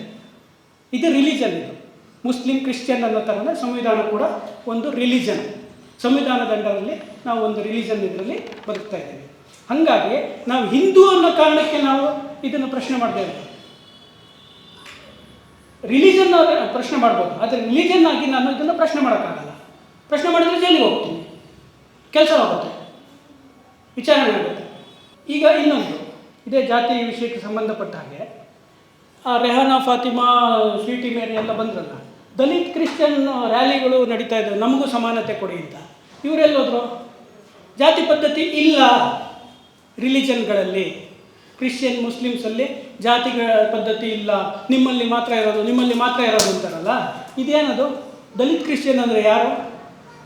ಅವ್ರು ಯಾರು? ಆಮೇಲೆ ಕ್ಯಾಥೋಲಿಕ್ಕು, ಪ್ರೊಟೆಸ್ಟೆಂಟ್. ನಮ್ಮ ಒಂದು ಎಕ್ಸಾಂಪಲ್ ನಾನೇ ಕೊಡ್ತೀನಿ. ನಾನೊಂದು ಬಾಡಿಗೆ ಮನೆ ಹುಡುಕ್ತಾ ಇದ್ದೆ. ಅದು OLX ಎಲ್ಲ ಹುಡುಕಿದೆ, ಸಿಕ್ತು, ಫೋನ್ ಮಾಡಿದೆ. ಅವ್ರು ನೋಡಿದ್ರೆ ಬ್ರೋಕರ್, ಹೆಸರು ಹಿಂದೂ ಹೆಸರೇ ಇತ್ತು, ಏನೋ ರಾಜು ಅಂತ ಇತ್ತು. ರಾಜುಗೆ ಫೋನ್ ಮಾಡಿದೆ. ಬಾಡಿಗೆ ಮನೆ ಫೈನಲ್ ಆಯಿತು, ಅಗ್ರಿಮೆಂಟ್ ಆಯಿತು. ರಾಜುಗೇನು ಅವನು ಕ್ರಿಶ್ಚಿಯನ್ ಅಂತ ಆಮೇಲೆ ಗೊತ್ತಾಯಿತು. ಒಬ್ಬ ಯಾವತ್ತೋ ಒಂದು ಭಾನುವಾರ ಬರೋಕೆ, ಇಲ್ಲ ಸರ್ ನಾನು ಇದಕ್ಕೆ ಹೋಗಬೇಕು ಚರ್ಚಿಗೆ ಅಂತ ಹೇಳಿದೆ. ಅವಾಗ ಗೊತ್ತಾಗಿದ್ದು ನನಗೆ ಅವನು ಕ್ರಿಶ್ಚಿಯನ್ ಅಂತ. ಸರಿ ಆಯಿತು, ನಾವು ವಿಶಾಲ ಮನಸ್ಸಲ್ವಾ. ಅವನಿಗೆ ನೆಕ್ಸ್ಟ್ ದಿವಸ ಅಗ್ರಿಮೆಂಟ್ ಎಲ್ಲ ಇತ್ತು, ಅವನು ಸೈನ್ ಹಾಕ್ತೀನಿ ಅಂತ ಹೇಳಿದ. ಸೈನ್ ಹಾಕಿದ್ಮೇಲೆ ಅದೇ ಖುಷಿಗೆ ಯೇಸು ಕ್ರಿಸ್ತಂದು ಒಂದು ಫೋಟೋ ತೊಗೊಂಬಂದು ಅವನು ಕೊಟ್ಟೆ. 200 ರೂಪಾಯಿ ಫೋಟೋ. ಸರ್ ಅಂತ ಹಿಂದೆ ಸರ್ಬಿಟ್ಟ. ನಿಜ ಸರ್, ನಾವು ಪ್ರೊಟೆಸ್ಟೆಂಟು ಏನೋ ನಾವು ಅದನ್ನೆಲ್ಲ ಇಟ್ಕೊಳ್ಳೋಂಗಿಲ್ಲ ಸರ್ ಅಂತ. ಇವರು ಇಷ್ಟೊಂದು ಡಿಫ್ರೆನ್ಸ್ ಇದೆ. ಒಂದೇ ದೇವರು, ಒಂದೇ ಪ್ರವಾದಿ, ಒಂದೇ ಪುಸ್ತಕ, ಒಂದೇ ಪವಿತ್ರ ಸ್ಥಳ. ಒಬ್ಬ ಫೋಟೋ ಇಟ್ಕೊಂಡ್ರೆ ಕೊಲೆ ಮಾಡ್ತಾನೆ, ಇನ್ನೊಬ್ಬ ಫೋಟೋ ಇಟ್ಕೊಳ್ತಾ ಇದ್ರೆ ಕೊಲೆ ಮಾಡ್ತಾನೆ. 30 ವರ್ಷ ವಾರ ಆಗಿದೆ ಪ್ರೊಟೆಸ್ಟೆಂಟ್ಗೂ ಕ್ಯಾಥೋಲಿಕ್ಸ್ಗೂ. 30 ವರ್ಷದ ಸುದೀರ್ಘ ರಾಶಿಯಣ್ಣಗಳು ದೇಶಗಳೇ ಯುದ್ಧ ಮಾಡಿದ್ದಾರೆ. ಯಾವ ಕಾರಣಕ್ಕೆ? ನಾವು 33 ಲಕ್ಷನೋ 33 ಕೋಟಿನೋ ದೇವರಿದ್ದಾರೆ ನಮ್ಮದು ಅಂತೀವಿ. ನಾವು ಅಷ್ಟೆಲ್ಲ ಎಲ್ಲೂ ಜಗಳ ಮಾಡಿಲ್ಲಪ್ಪ. ಇಷ್ಟೆಲ್ಲ ಒಂದು ದೇವ್ರು ಇಟ್ಕೊಂಡು, ಇನ್ನು ಮನೆ ದೇವರೇ ಬೇರೆ, ಇದು ಏನು ಇಷ್ಟ ದೇವರೇ ಬೇರೆ, ಗ್ರಾಮ ದೇವರೇ ಬೇರೆ ಅಂತ ಎಲ್ಲ ಆಗಿದ್ರೆ ಅವ್ರು ಯಾರೂ ಉಳಿತಾನೆ ಇರಲಿಲ್ಲ. ಇಷ್ಟು ದಿವಸಕ್ಕೆ ಇರ್ತಾನೆ ಇರಲಿಲ್ಲ ಭೂಮಿ ಮೇಲೆ. ಆದರೂ ನ್ಯೂನತೆ ಇರೋದು ಯಾರು ಅಂತ ಕೇಳಿದ್ರೆ, ಯಾರು ತುಂಬ ಕೆಟ್ಟ ಧರ್ಮ ಇಲ್ಲ ಇನ್ನೂ ತುಂಬ ಅವಹೇಳನ ಮಾಡಿಸಿಕೊಳ್ಳಬೇಕಾದ ಧರ್ಮ ಅಂದರೆ ಅದು ಹಿಂದೂ ಧರ್ಮ ಅಂತಲೇ ನಮಗೆ ಹೇಳ್ಕೊಂಡು ಬರ್ತಾಯಿದ್ದಾರೆ ಎಲ್ಲ ಕಡೆ. ಸರಿನಾ ಇದು? ನಾವು ಇದನ್ನು ಒಪ್ಕೊಂಡು ಕೂರಬೇಕಾ? ಇದು 6 ಚಿತ್ರಗಳು, 6 ಅಲ್ಲ, ನಾನು 60 ಬೇಕಾದರೂ ತೆಗೆದುಕೊಡ್ತೀನಿ. ಪಾಕಿಸ್ತಾನದಲ್ಲಿ ನಡೆದಿರೋದು ಮಸೀದಿಗಳ ಮೇಲೆ ನಡೆದಿರೋ ಬಾಂಬ್ ದಾಳಿ. ಪಾಕಿಸ್ತಾನದಲ್ಲಿ ಹಿಂದೂ ಇದನ್ನು ಯಾರಿದ್ದಾರೆ? ಮುಸ್ಲಿಮ್ಸೇ ಹೊಡೆದಿದ್ದಾರೆ. ಬಾಂಬ್ ದಾಳಿ ಮಾಡಿರೋದು ಯಾರು? ಮುಸ್ಲಿಮ್. ಯಾವುದ್ರ ಮೇಲೆ? ಮಸೀದಿಗಳ ಮೇಲೆ. ಮಾಡಿರೋರು ಯಾರು? ಮುಸ್ಲಿಮು. ಮಾಡಿರೋನು ಯಾವುದು ಧರ್ಮಗ್ರಂಥ? ಅದೇ ಅದು ಮಾಡಿಸ್ಕೊಂಡಿರೋನು ಯಾವುದು? ಅಲ್ಲಿ ಆ ಮಸೀದಿಲಿ ಏನು ಓದ್ತಾ ಇದ್ರು? ಅದೇ ಧರ್ಮಗ್ರಂಥ. ಇವನು ಓದೋದು ಅದೇ, ಇವನು ಓದೋದು ಅದೇ. ಅವನದೇ ದೇವರು ಅವನದೇ ದೇವರು, ಇವನು ಅದೇ ದೇವರು ಪೂಜೆ ಮಾಡೋದು. ಆದರೂ ಇಷ್ಟ ಆಗ್ತಿದೆ ಅಂದರೆ, ಜಾತಿ ಇಲ್ಲ ಅಂದರು ಇದನ್ನು ಯಾಕೆ ಯಾರು ಪ್ರಶ್ನೆ ಮಾಡಲ್ಲ? ಜಾತಿ ಇಲ್ಲದೇ ಇಷ್ಟ ಆಗ್ತಿದೆಯಲ್ಲ, ಇನ್ನೆಲ್ಲರೂ ಜಾತಿ ಇದ್ದಿದ್ರೆ ಇಲ್ಲ ಅಂತ ಹೇಳ್ತಿದ್ದಾರೆ. ಇದೆ ಲಿಸ್ಟ್ ಕೊಡ್ಬೋದು ಬೇಕಾದರೆ. 100 ಇದೆ, ಭಾರತದಲ್ಲೇ 100 ಇದೆ, ಕರ್ನಾಟಕದಲ್ಲೇ ಇದೆ. ಆದರೆ ಅವರಲ್ಲಿ ನಮ್ಮಷ್ಟು ವೈವಿಧ್ಯತೆ ಇಲ್ಲ. ನಾನು ಹೇಳ್ತಿರೋ ಭಿನ್ನತೆ ಇಲ್ಲ, ಅವರಲ್ಲಿ ಅಷ್ಟು ವೈವಿಧ್ಯತೆ ಇಲ್ಲದೇ ಇರೋ ಕಾರಣಕ್ಕೆ ನಮಗೆ ಗೊತ್ತಾಗ್ತಾ ಇಲ್ಲ ಅಷ್ಟೇ. ಮೂಢನಂಬಿಕೆ ಇನ್ನೊಂದು. ನೆಕ್ಸ್ಟು ಮೂಢನಂಬಿಕೆ ಬರ್ತಾರೆ. ಹಿಂದೂಗಳೆಲ್ಲ ಮೂಢರು, ಮೌಢ್ಯ, ಅದು ಇದು ಅಂತ. ಆದರೆ ನಿಜವಾಗಿ ಇವೆಲ್ಲ ಮೌಢ್ಯ ಅಲ್ವಾ? ಅದನ್ನು ನವಿಲುಗರಿ ಹಾಕ್ತಾರಂತೆ, ಹೋಗಿ ಬರ್ತಂಥದ್ದು ಏನು ನನಗಂತೂ ಗೊತ್ತಿಲ್ಲ. ಆಯಿತು, ನಾನು ಅದನ್ನು ಒಪ್ಕೊಳ್ತೀನಿ. ಅವ್ರದ್ದು ಯಾವುದೋ ಒಂದು ಸಂಪ್ರದಾಯ, ಅವ್ರದ್ದು ಯಾವುದೋ ಒಂದು ಇದು, ನಾನು ಸುಮ್ಮನೆ ಇರ್ತೀನಿ. ನಾನಷ್ಟೇ ಅಲ್ಲ, ಅವರು ಯಾವಾಗ ಈ ದೇಶಕ್ಕೆ ಬಂದರೂ ಅವತ್ತಿನ ರಾಜರ ಕಾಲದಿಂದ ಹಿಡಿದು ಇವತ್ತಿನವರೆಗೂ ನಾವು ಸುಮ್ಮನೆ ಇದ್ದೀವಿ. ಹೌದಾ? ನಿಮಗೇನಾದರೂ ವ್ಯವಸ್ಥೆ ಆಗಬೇಕಾ ನಿಮ್ಮ ರೀತಿಯಲ್ಲಿ ಪೂಜೆಗೆ ಪುನಸ್ಕಾರ ಮಾಡೋಕ್ಕೆ ಅಂತ ಕೇಳಿ ಏನೇನೋ ಕಟ್ಟಿಸ್ಕೊಟ್ಟವರಿದ್ದಾರೆ, ಜಾಗ ಕೊಟ್ಟವರಿದ್ದಾರೆ, ಜಮೀನು ಕೊಟ್ಟವರಿದ್ದಾರೆ. ನಾವೇನು ಕೇಳಲ್ಲ, ಅದು ನಮ್ಮನ್ನು ಕೇಳ್ತಾರಲ್ಲ. ಆವಾಗ ನಾವೇನು ಇದೇನು ಅಂತ ಕೇಳಬೇಕೋ ಬೇಡವೋ? ಇದೇನು ಅಂತ ಕೇಳಬೇಕೋ ಬೇಡವೋ? ಅಂತ ಪಟ್ಟಿ ಹೊಡಿತಾರಲ್ಲ, ಅದೇನದು ನನಗಂತೂ ಗೊತ್ತಿಲ್ಲ. ನಮ್ಮೂರಲ್ಲಿ ದೇವಸ್ಥಾನದಲ್ಲಿ ಮೈ ಮೇಲೆ ಗಣ ಬರೋದು ಅಂತ ಹಿಂಗೆ ಬರೋದು ಏನೇನೋ ಹೇಳೋರು. ನಾವು ಚಿಕ್ಕವರಿದ್ದಾಗ ಅದನ್ನು ನಾವು ಚಿಕ್ಕವರಿದ್ದಾಗಲೇ ವಿರೋಧಿಸ್ತಿದ್ವಿ. ನಮ್ಮವರೆಲ್ಲ ಮನೆಯಲ್ಲಿ ಹೊಡೆದು ಬೈದು ಕರ್ಕೊಂಡು ಹೋಗೋರು. ಅದು ನನ್ನ ವಿರೋಧಿಸೋಕ್ಕೂ ಹಕ್ಕಿತ್ತು. ನಾನು 7 ವರ್ಷದಲ್ಲಿದ್ದಾಗ ಇಲ್ಲದು ಯಾವುದೂ ಇಲ್ಲ. ಆದರೆ ಅವರು ನಮಗೆ ಹೇಳ್ತಾರೆ, ನಾವು ಅದನ್ನು ಕೇಳ್ತೀವಿ, ನಾವೇ ಸರಿ ಇಲ್ಲ, ತಪ್ಪಾಯಿತು. ನಿಜನ ಇದು? ಈ ಮೌಢ್ಯತೆಯನ್ನು ಹಿಂದೂಗಳಲ್ಲಿ ತೆಗೆದುಹಾಕಬೇಕು ಅಂತ ತುಂಬ ಜನ ಬಂದರು. ತುಂಬ ಜನ ಹಿಂದೂಗಳಲ್ಲೇ ನಿಜವಾದ ಮೌಢ್ಯ ಇರೋದು, ಮೌಢ್ಯವನ್ನು ತೆಗಿಬೇಕು ಅಂತ. ಅದು ಬೇಕಾದಷ್ಟು ಜನ, ಬಸವಣ್ಣವ್ರು ಇರ್ಬೋದು, ಅಂಬೇಡ್ಕರ್ ಇರ್ಬೋದು, ಇನ್ನೂ ಬೇಕಾದಷ್ಟು ಜನ ಬಂದಿದ್ದಾರೆ. ಅವರು ಸರಿ ಮಾಡೋರೇ ಅದರಿಂದ ಮಾಡಿದ್ರೆ ಹೆಂಗೆ? ಈಗ ಅವರು ಎಲ್ಲಿ ಬಂದಿದ್ದಾರೆ ನೋಡಿ. ಅಂಬೇಡ್ಕರ್ ಅವರ ಪ್ರತಿಮೆ ಮೇಲೆ ಹಾಲು ಸುರಿತಾ ಇದ್ದಾರೆ. ಮೊನ್ನೆ ಕೇಳ್ತೀನಿ, ಹಾಲು ಇದು ಕಲ್ಲಿನ ನಾಗರಕ್ಕೆ ಯಾಕೆ ಹಾಲು, ಅದು ಇದು ಅಂತ ಕವನ, ಕತೆ, ವಚನ ಎಲ್ಲ ಬಂತು. ಕಲ್ಲಿನ ಬಸವಣ್ಣನಿಗೆ ಸುರಿತಾ ಇದ್ದಾರೆ ತಗೊಂಡು. ನಾನು ಇದನ್ನು ಯಾರನ್ನೋ ವಿರೋಧ ಮಾಡಬೇಕು ಅಂತ ಹೇಳ್ತಿಲ್ಲ. ಅವ್ರು ನಮ್ಮನ್ನು ಸರಿ ಮಾಡಬೇಕು ಅಂತಲೇ ಹುಟ್ಟಿರೋ ಒಂದು ಧರ್ಮ ಅಂತ ಹೇಳ್ಕೊತಾ ಇದ್ದಾರೆ. ಹಿಂದೂಗಳನ್ನು ಸರಿ ಮಾಡೋದಕ್ಕೆ ನಾವು ಇರೋದು, ಹುಟ್ಟಿರೋದು. ಪ್ರತಿಯೊಂದು ವಚನವೂ ಹಿಂದೂಗಳನ್ನು ಸರಿ ಮಾಡಿರೋದು. ನೀವು ಸರಿ ಇಲ್ಲ ಅಂತ ಹೇಳಿರೋದೇ ಇರೋದು ಅಂತ. ಅದಲ್ಲ. ಅದರಲ್ಲಿ ಒಂದು 10% ಹಿಂದೂಗಳ ವಿರುದ್ಧ ಇರೋದಲ್ಲ, ಬೇರೆ ಬೇರೆನೂ ಇದೆ. ಆದರೂ ಈಗ ಹೇಳ್ತಾ ಇರೋರೆಲ್ಲ ಏನು ಅಂದರೆ, ಬಸವಣ್ಣ ಹಿಂದೂಗಳನ್ನು ವಿರೋಧ ಮಾಡಿದ್ದ ಅಂತ. ಹಾಲು ಸುರಿತಾ ಇದ್ದಾರಲ್ಲ, ಕಲ್ಲಿನ ಬಸವಣ್ಣ ಹಾಲು ಕುಡಿತಾನ? ನಾ ಕೇಳ್ಬೋದಲ್ಲ. ಕಲ್ಲಿನ ಅಂಬೇಡ್ಕರ್ ಹಾಲು ಕುಡಿತಾರ?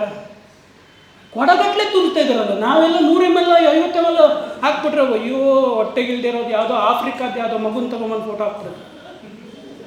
ಇಲ್ಲಿ ಸಿಗಲ್ಲಲ್ಲ, ಇದು ಕೊಡಗಟ್ಲೆ. ಅದಕ್ಕೆ ನಾವೇನು ಹೇಳಬೇಕು, ನೀವು ಯಾರಿಗೂ ಉಪದೇಶ ಮಾಡಬೇಡಿ. ನೀವು ಉಪದೇಶ ಮಾಡಬೇಡಿ. ನೀವೇನು ಉಪದೇಶ ಮಾಡಬೇಕು ಅಂದ್ಕೊಂಡಿದ್ದೀರೋ ಅದನ್ನು ಆ ರೀತಿ ನೀವು ಬದುಕಿ ತೋರಿಸಿ ಸಾಕು.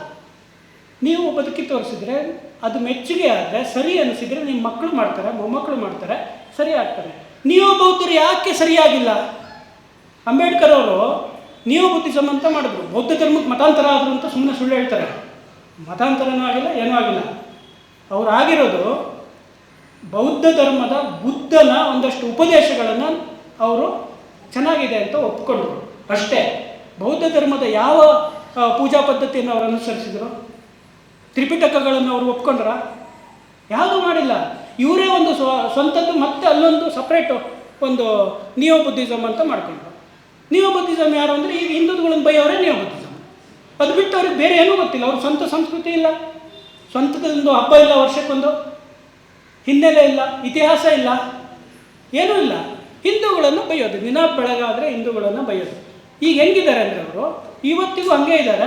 ಮತ್ತು ಅವ್ರ ಮನೇಲಿ ಹೆಂಡತಿರೆಲ್ಲ ಭರ್ಜರಿ ಪೂಜೆ ಮಾಡ್ತಾರೆ ಹಿಂದೂ ದೇವತೆ. ನಿಜವಾಗ್ಲೂ ಅವ್ರ ಮನೇಲಿ ಬೇಕಾದ್ರೆ ನೋಡಿ, ನಮ್ಮ ಮನೆಗಳಿಗಿಂತ ಚೆನ್ನಾಗೇ ಪೂಜೆ ಮಾಡ್ತಾರೆ, ಪ್ರಸಾದ ವಿನಿಯೋಗ ಮಾಡ್ತಾರೆ. ಅದಕ್ಕೆ ನೀವು ಯಾರಿಗೂ ಉಪದೇಶ ಮಾಡಬೇಡಿ. ಈಗ ಉಪದೇಶ ಮಾಡೋದು ಬಿಟ್ಟು ಅವರು ಸರಿಯಾಗಿ ಅನುಸರಿಸುತ್ತಿದ್ದರೆ ಈಗ ನಿಜವಾಗ್ಲೂ ನಾವು ಹಿಂದೂಗಳು ಆತಂಕದಲ್ಲಿರಬೇಕಾಗಿತ್ತು, ಅಥವಾ ಕಡಿಮೆ ಸಂಖ್ಯೆಯಲ್ಲಿ ಇರಬೇಕಾಗಿತ್ತು, ಅಥವಾ ನಾನೇ ಅಲ್ಲೇ ಹೋಗಿರಬೇಕಾಗಿತ್ತು. ಹೋಗಿಲ್ಲ ಅಂದರೆ ಕಾರಣ ಏನು ಅಂದರೆ ಅದು ಸರಿ ಇಲ್ಲ, ಇದು ಸರಿ ಅಷ್ಟೇ. ಇಲ್ಲಿ ನಮಗೆ ಮೌಢ್ಯ ಅಂತ ಹೇಳ್ತಾರೆ. ಮತ್ತು ಕ್ರಿಶ್ಚಿಯನ್ ಅನ್ನೋದನ್ನು ಒಂದು ವೈಜ್ಞಾನಿಕ ಧರ್ಮ, ನನ್ನ ಧರ್ಮ ಅಂತ ಅವ್ರು ಹೇಳೋದು, ನಾನು ಹೇಳ್ತಿರೋದು, ನಾನು ರಿಲಿಜನ್ ಅಂತಲೇ ಹೇಳೋದು. ಅದಕ್ಕೆ ರಿಲಿಜನ್ ಅನ್ನೋದು ಕನ್ನಡದಲ್ಲಿ ಮತ್ತೆ ಸಮಾನಾರ್ಥಕ ಪದ ಆಗಲಿ ಭಾಷಾಂತರ ಆಗಲಿ ಇಲ್ಲ, ರಿಲಿಜನ್ ಅಂತಲೇ ಹೇಳೋದು. ಇಲ್ಲಿ ಇವರು ಸಂತ ಪದವಿ ಅಂತ ಕೊಡ್ತಾರೆ ಕ್ರಿಶ್ಚಿಯನ್ರಲ್ಲಿ, ಸೇಂಟ್ ಅಂತ. ಸೇಂಟ್ ಅಂತ ಯಾರ್ಯಾರಿದ್ದಾರೆ ಅವರು ಸತ್ತ ಮೇಲೂ ಒಂದಷ್ಟು ಪವಾಡಗಳನ್ನು ಮಾಡಬೇಕು, 100 ಏನೋ ಇದೆ. ಆ ಪವಾಡಗಳನ್ನು ಮಾಡಿದವರು ಮಾತ್ರ, ಈಗ ನಾವು ಸೆಂಟ್ ಫಿಲೋಮಿನಾ, ಸೆಂಟ್ ಇದು ಸೆಂಟ್ ಅದು ಅಂತ ಯಾರು ಕೇಳ್ತೀವಿ, ಎಲ್ಲರೂ ಸತ್ತ ಮೇಲೆ ಒಂದಷ್ಟು ಪವಾಡಗಳನ್ನು ಮಾಡಿ ಅದು ಅಥೆಂಟಿಕ್ ಆಗಿ ವೈಜ್ಞಾನಿಕವಾಗಿ ಪ್ರೂವ್ ಆಗುತ್ತೆ. ಇದನ್ನು MBBS ಓದಿರೋ ಡಾಕ್ಟ್ರುಗಳೇ ಸರ್ಟಿಫೈ ಮಾಡೋದು. ಕ್ಯಾನ್ಸರನ್ನು ಗುಣ ಮಾಡ್ತಂತೆ. ಅವ್ರು ಹಾಕಿರೋ ಲಾಕೆಟಲ್ಲಿ ಇವ್ರದ್ದು ಫೋಟೋ ಇತ್ತು. ಆ ಕಾರಣಕ್ಕೆ ಕ್ಯಾನ್ಸರು ಗುಣ ಆಯ್ತಂತೆ. ಅದನ್ನು ಸರ್ಟಿಫೈ ಮಾಡಿರೋದು ಯಾರು ಅಂದರೆ ಡಾಕ್ಟರ್, ಇಂಡಿಯನ್ ಡಾಕ್ಟರ್, ಭಾರತೀಯ ಡಾಕ್ಟರ್ಗಳೇ ಮಾಡೋದು. ಆದರೆ ಅದು ಆಸ್ಪತ್ರೆ ಮಾತ್ರ ಕ್ರಿಶ್ಚಿಯನ್ರದ್ದು. ಅದು ಯಾಕೆ ಅಂತ ನಮಗೆ ಗೊತ್ತಿಲ್ಲ. ಆಸ್ಪತ್ರೆ ಕ್ರಿಶ್ಚಿಯನ್ಸ್ ಇರುತ್ತೆ, ಆ ಥರದಲ್ಲಿ ಮಾಡ್ತಾರೆ. ಅದಾದಮೇಲೆ ಅಲ್ಲಿ ಸಂತ ಪದವಿನ ಕೊಡ್ತಾರೆ ವ್ಯಾಟಿಕನ್ ಸಿಟಿಯಲ್ಲಿ ಇವರಿಗೆ. ಅದಕ್ಕೆ ನಮ್ಮದೇ ದೇಶದ ವಿದೇಶಾಂಗ ಸಚಿವರು, ಬೇರೆ ಬೇರೆ ಸಚಿವರು ನಮ್ಮ ದೇಶದಿಂದಲೇ ಹೋಗಿದ್ರು ಅವತ್ತು. ಇದನ್ನು ಮೌಢ್ಯ ಅಂತ ಅಲ್ಲವಂತೆ, ವೈಜ್ಞಾನಿಕ ಅಂತ. ಹೆಂಗೆ ಇದು? ಅದೇ ನಮಗೆ ಅದು ಯಾವುದೋ ಒಂದು ಸಿದ್ದು, ಕ್ರಿಕೆಟರ್ ಸಿದ್ದು, ಅವ್ರ ಹೆಂಡತಿಗೆ ಏನೋ ವಾಸಿ ಆಯಿತು ಕಾಯಿಲೆ, ಒಂದು ಸ್ಪೆಷಲ್ ಡಯಟ್ ಯಾವುದೋ ಒಂದು ಮಾಡಿದ್ದಕ್ಕೆ ವಾಸಿ ಆಯಿತು ಅಂತ ಬರೀ ಸ್ಟೇಟ್ಮೆಂಟ್ ಕೊಟ್ಟಿದ್ದಕ್ಕೆ 850 ಕೋಟಿ ಮಾನ ನಷ್ಟ ಹಾಕಿದೆ. ಹಂಗೆಲ್ಲ ಹೇಳಿ ಏನಾದರೂ ಆ ಡಯಟನ್ನು ಯೂಸ್ ಮಾಡಿಬಿಟ್ರೆ ಇಲ್ಲಿ ಕ್ರಿಶ್ಚಿಯನ್ ಆಸ್ಪತ್ರೆಗಳೆಲ್ಲ ಮುಳುಗೋಗಲ್ವಾ? ಆಮೇಲೆ ಇವ್ರದ್ದೆಲ್ಲ ಪವಾಡಗಳು ಜನ ನಮ್ಮದೇ ಇದಕ್ಕೆ ಹೋಗ್ಬಿಟ್ರೆ 850 ಕೋಟಿ ಅವ್ರು ಕೊಟ್ಟರೆ ಬಿಟ್ಟರೆ ನನಗೆ ಗೊತ್ತಾಗಿಲ್ಲ, ಕೊಟ್ಟಿರಲ್ಲ. ಯಾಕೆ ಅದಕ್ಕಿಂತ ಸಹಾಯದೇ ಒಳ್ಳೆಯದು, ಇನ್ನೇನು ಕಾಯಿಲೆ 850 ಕೋಟಿ ಯಾಕೆ ಕೊಡ್ತಾರೆ? ಆದರೆ ಹೆದರಿಸೋದು ನೋಡಿ, ನಾನು ಹೇಳ್ತಿರೋದು ಇದನ್ನು. ನೀವು ಇದನ್ನು ಯಾವುದೇ ಕಾರಣಕ್ಕೂ ನಿಮಗೆ ಹಿಂದೂ ಇದರಲ್ಲೋ ಯಾವುದೋ ಒಂದು ಆಯುರ್ವೇದದಲ್ಲೋ ಇನ್ನೊಂದು ಯಾವುದೋ ಒಂದು ಪದ್ಧತಿಯಿಂದ ವಾಸಿ ಆಯಿತು ಅಂತ ಹೇಳೋದು ತಪ್ಪು. ಅವರು ಒಂದು ಲಾಕೆಟ್ ಹಾಕ್ಕೊಂಡ್ರೆ ಮದರ್ ತೆರೆಸಾದು ಕ್ಯಾನ್ಸರ್ ಕಾಯಿಲೆ ವಾಸಿ ಆಯಿತು ಅಂತ ಹೇಳೋದು ಸರಿ ಮತ್ತು ವೈಜ್ಞಾನಿಕ. ಹೆಂಗೆ ಇದು? ಕುಮಾರಿಯ ಹೊಟ್ಟೆಯಲ್ಲಿ ಮಗು ಹುಟ್ಟುತ್ತೆ, ಆಮೇಲೆ ಸಾಯುತ್ತೆ, ಮತ್ತೆ ಮರುದಿವಸ ಎದ್ದು ಬರುತ್ತೆ. ಫ್ರೈಡೆ ಸ್ಯಾಟರ್ಡೆ ಎಲ್ಲ ಆಚರಿಸ್ತಾರೆ. ಅದು ವೈಜ್ಞಾನಿಕ. ಇದು ವೈಜ್ಞಾನಿಕ ಧರ್ಮ. ನಾವು ಯಾವುದೋ ಒಂದು ಜಾಂಡೀಸಿಗೆ ಅದು ಯಾವುದೋ ಪಪ್ಪಾಯ ಎಲ್ಲ ಕುಡಿದ್ವಿ ಅಂದರೆ ಅಯ್ಯೋ ಪಪ್ಪಾಯ ಎಲ್ಲದೇನೋ ಇದು ಮಾಡಿದ್ವಿ ಅಂತ ಹೇಳಿದರೆ ನೀವು ಸುಳ್ಳು ಹೇಳ್ತಾ ಇದ್ದೀರಾ, ನೀವು ಆಯುರ್ವೇದದ ಹೆಸರಲ್ಲಿ ಇದು ಮಾಡ್ತಾ ಇದ್ದೀರಾ, ವೇದ ಪುರಾಣ ಆಯುರ್ವೇದ ಎಲ್ಲ ಸುಳ್ಳು, ನಿಮ್ಮ ಮೇಲೆ ಮಾನ ನಷ್ಟ ಆಗ್ತೀವಿ. ನನಗೂ ಮಾನ ನಷ್ಟ ಆಗೋಕ್ಕೆ ಹೊರಟಿದ್ರು ಬೆಂಗಳೂರು ಡಾಕ್ಟರ್ಗಳು ಒಂದು ಕೊರೋನಾ ಟೈಮಲ್ಲಿ. ನಾನೇನೋ ಒಂದು ಹೇಳಿದ್ದಕ್ಕೆ ಆಗಿಲ್ಲ. ಅದು ಈ ರೀತಿ ಅದು ಎಲ್ಲದೂ ಸರಿ, ನೀವು ಮೌಢ್ಯ ಆಚರಿಸಿದ್ರೂ ಸರಿ, ಅದು ವೈಜ್ಞಾನಿಕ. ಬಟ್ ನಿಮ್ದಲ್ಲ. ಅಂದರೆ ಇದನ್ನು ನಾವು ಖಂಡಿಸದೇ ಇರುವುದೇ ಹಿಂದೂ ಧರ್ಮೀಯರ ದೌರ್ಬಲ್ಯ ಮತ್ತು ಹಿಂದೂ ಧರ್ಮದ ನ್ಯೂನತೆ ಇದು. ಈಗ ಮೊದಲು ಹೇಳಿದಾಗೆ ನಾವು ಎಲ್ಲದಕ್ಕೂ ವೈಚಾರಿಕ ಕಾರಣ ಹೇಳ್ತಾ ಕೂತ್ಕೊಳ್ಳೋಕ್ಕೆ ಅಗತ್ಯ ಇಲ್ಲ. ನೀವು ಒಪ್ಕೊಳ್ಳಲ್ಲ.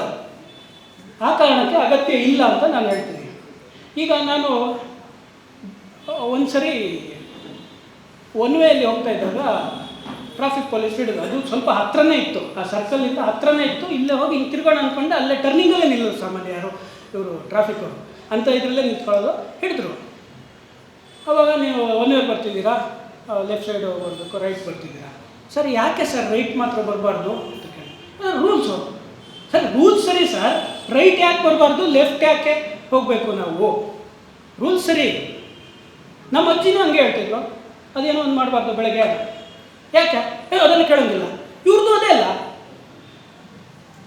ಅವ್ರು ಯಾರೋ ಒಬ್ಬ ಪ್ರಗತಿಪರ ಸ್ವಾಮೀಜಿ ಹೇಳ್ತೀನಿ, ಲಕ್ಷ್ಮೀ ಪೂಜೆ ಜಪಾನಲ್ಲಿ ಮಾಡ್ತಾರಾ, ಜಪಾನಲ್ಲಿ ಅವರು ಇದಾಗಿಲ್ವಾ, ರಿಚ್ ಆಗಿಲ್ವಾ ಅಂತ, ಶ್ರೀಮಂತರಿಲ್ವಾ ಅಂತ. ಶ್ರೀಮಂತರು ಇದ್ದಾರೆ, ಅಲ್ಲಿ ಅವ್ರು ಬೇರೆ ರೀತಿ ಮಾಡ್ತಿದ್ದಾರೆ, ನಾವಿಲ್ಲಿ ಈ ರೀತಿ ಮಾಡ್ತಿದ್ದೀವಿ. ಈಗ ನಾನು ಕೇಳ್ತೀನಿ, ಕೆಲವು ದೇಶದಲ್ಲಿ ಲೆಫ್ಟ್ ಸೈಡ್ ಇರುತ್ತೆ ಸ್ಟೇರಿಂಗು, ಅವರೆಲ್ಲ ಸತ್ತೋಗ್ಬಿಟ್ರಾ? ಇಲ್ಲೂ ಇಡಿ, ಎರಡು ಕಡೆನೂ ಇಡಿ, ಅವರೆಲ್ಲ ಸತ್ತೋಗ್ಬಿಟ್ರಾ? ಅಲ್ಲಿ ರೂಲ್ಸ್ ಅದು, ಅಲ್ಲಿ ಅವ್ರು ಯಾವುದೋ ರೀತಿ ಬೇರೆ ರೀತಿ ಫಾಲೋ ಮಾಡ್ತಿದ್ದಾರೆ, ಎಲ್ಲರೂ ಅದನ್ನು ಫಾಲೋ ಮಾಡಿದಾಗ ಆವಾಗ ಆ ಪ್ರಾಬ್ಲಮ್ ಸಾಲ್ವ್ ಆಗುತ್ತೆ, ಪರಸ್ಪರ ಡಿಕ್ಕಿ ಹೊಡೆಯೋದು. ಇಲ್ಲಿ ಎಲ್ಲರೂ ಲೆಫ್ಟ್ ಅಂತ ಒಂದು ರೂಲ್ಸ್ ಮಾಡಿದ್ದಾರೆ. ಯಾಕೆ ಮಾಡಿದ್ದಾರೆ? ಯಾರೊಬ್ಬ ತೀರ್ಮಾನ ಮಾಡಿ ಲೆಫ್ಟ್ ರೈಟಾ, ಒಂದು ಕೆಲಸ ಮಾಡೋಣ ಲೆಫ್ಟ್ ಇಡೋಣ ಅಂತ ಇಟ್ಟಿರ್ಬೋದು.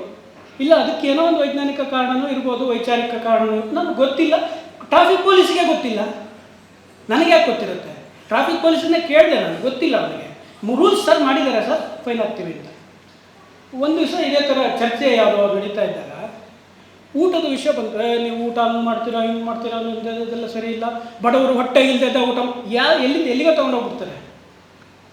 ಎಷ್ಟೋ ಕೋಟಿ ಜನ ಹೊಟ್ಟೆಗಿಲ್ಲದೆ ಇದ್ದಾಗ ನೀವು ಯಾವುದೋ ಹಬ್ಬದ ಊಟ ಮಾಡ್ತೀರಾ ಅದು ಇದು ಅಂತ. ಅಲ್ಲಿ ಕೆಳಗಡೆ ಇದೆಯಲ್ಲ ಬಾಳೆ ಎಲೆ, ಸಾಮಾನ್ಯವಾಗಿ ಆ ಥರ ಬಾಳೆ ಎಲೆನ ಆ ಕುಡಿ ಇದು ಬರುತ್ತಲ್ಲ, ಅದು ಯಾವಾಗಲೂ ಲೆಫ್ಟ್ ಸೈಡಲ್ಲಿ ಇರುತ್ತೆ. ನಮ್ಮಲ್ಲಿ ಕೇಳೋರು ಬಾಳೆ ಎಲೆ ಇಡಬೇಕಾದ್ರೆ, ಇಟ್ಕೊಂಡು ಹೋಗ್ಬೇಕಾದ್ರೆ ಇದು ಈ ಕಡೆ ಅಲ್ಲಪ್ಪ ಈ ಕಡೆ ಇಡಬೇಕು ಅಂತ ತಿರ್ಗಿಸಿಡೋರು ದೊಡ್ಡವರು. ಒಂದಷ್ಟು ಸರಿ ಆದಮೇಲೆ ನಾವು ಅದನ್ನು ಪ್ರಾಕ್ಟೀಸ್ ಮಾಡ್ಕೊಳ್ತಿದ್ವಿ ಲೆಫ್ಟ್ ಸೈಡ್. ಯಾಕೆ ಅದನ್ನೇ ಇರಬೇಕು, ಇದೇ ಥರ ಅದೇ ಥರ ಆಯಿತು. ನಾವು ಹೇಳಿದೆ ಕೇಳಿದ್ರೆ ಅದೇ ಥರನೂ ಮಾಡ್ಕೊಂಡು ಬಂದ್ವಿ. ಅದೊಂದು ನಿಯಮ ಅಷ್ಟೇ, ದೊಡ್ಡವ್ರು ಮಾಡಿದ್ದಾರೆ, ನಾವು ಫಾಲೋ ಮಾಡ್ತಾ ಇದ್ದೀವಿ. ಆಮೇಲೆ ಒಂದು ದಿವಸ ಯಾವುದೋ ಚರ್ಚೆಯಲ್ಲಿ ಬಂದಾಗ ನನಗೆ ಅನ್ನಿಸ್ತು, ಈಗ ನೋಡಿ ಅದನ್ನು ಮಧ್ಯೆ ಕಟ್ ಮಾಡಿದ್ದೀವಿ, ಎರಡು ಭಾಗ ಮಾಡಿದ್ದೀವಿ.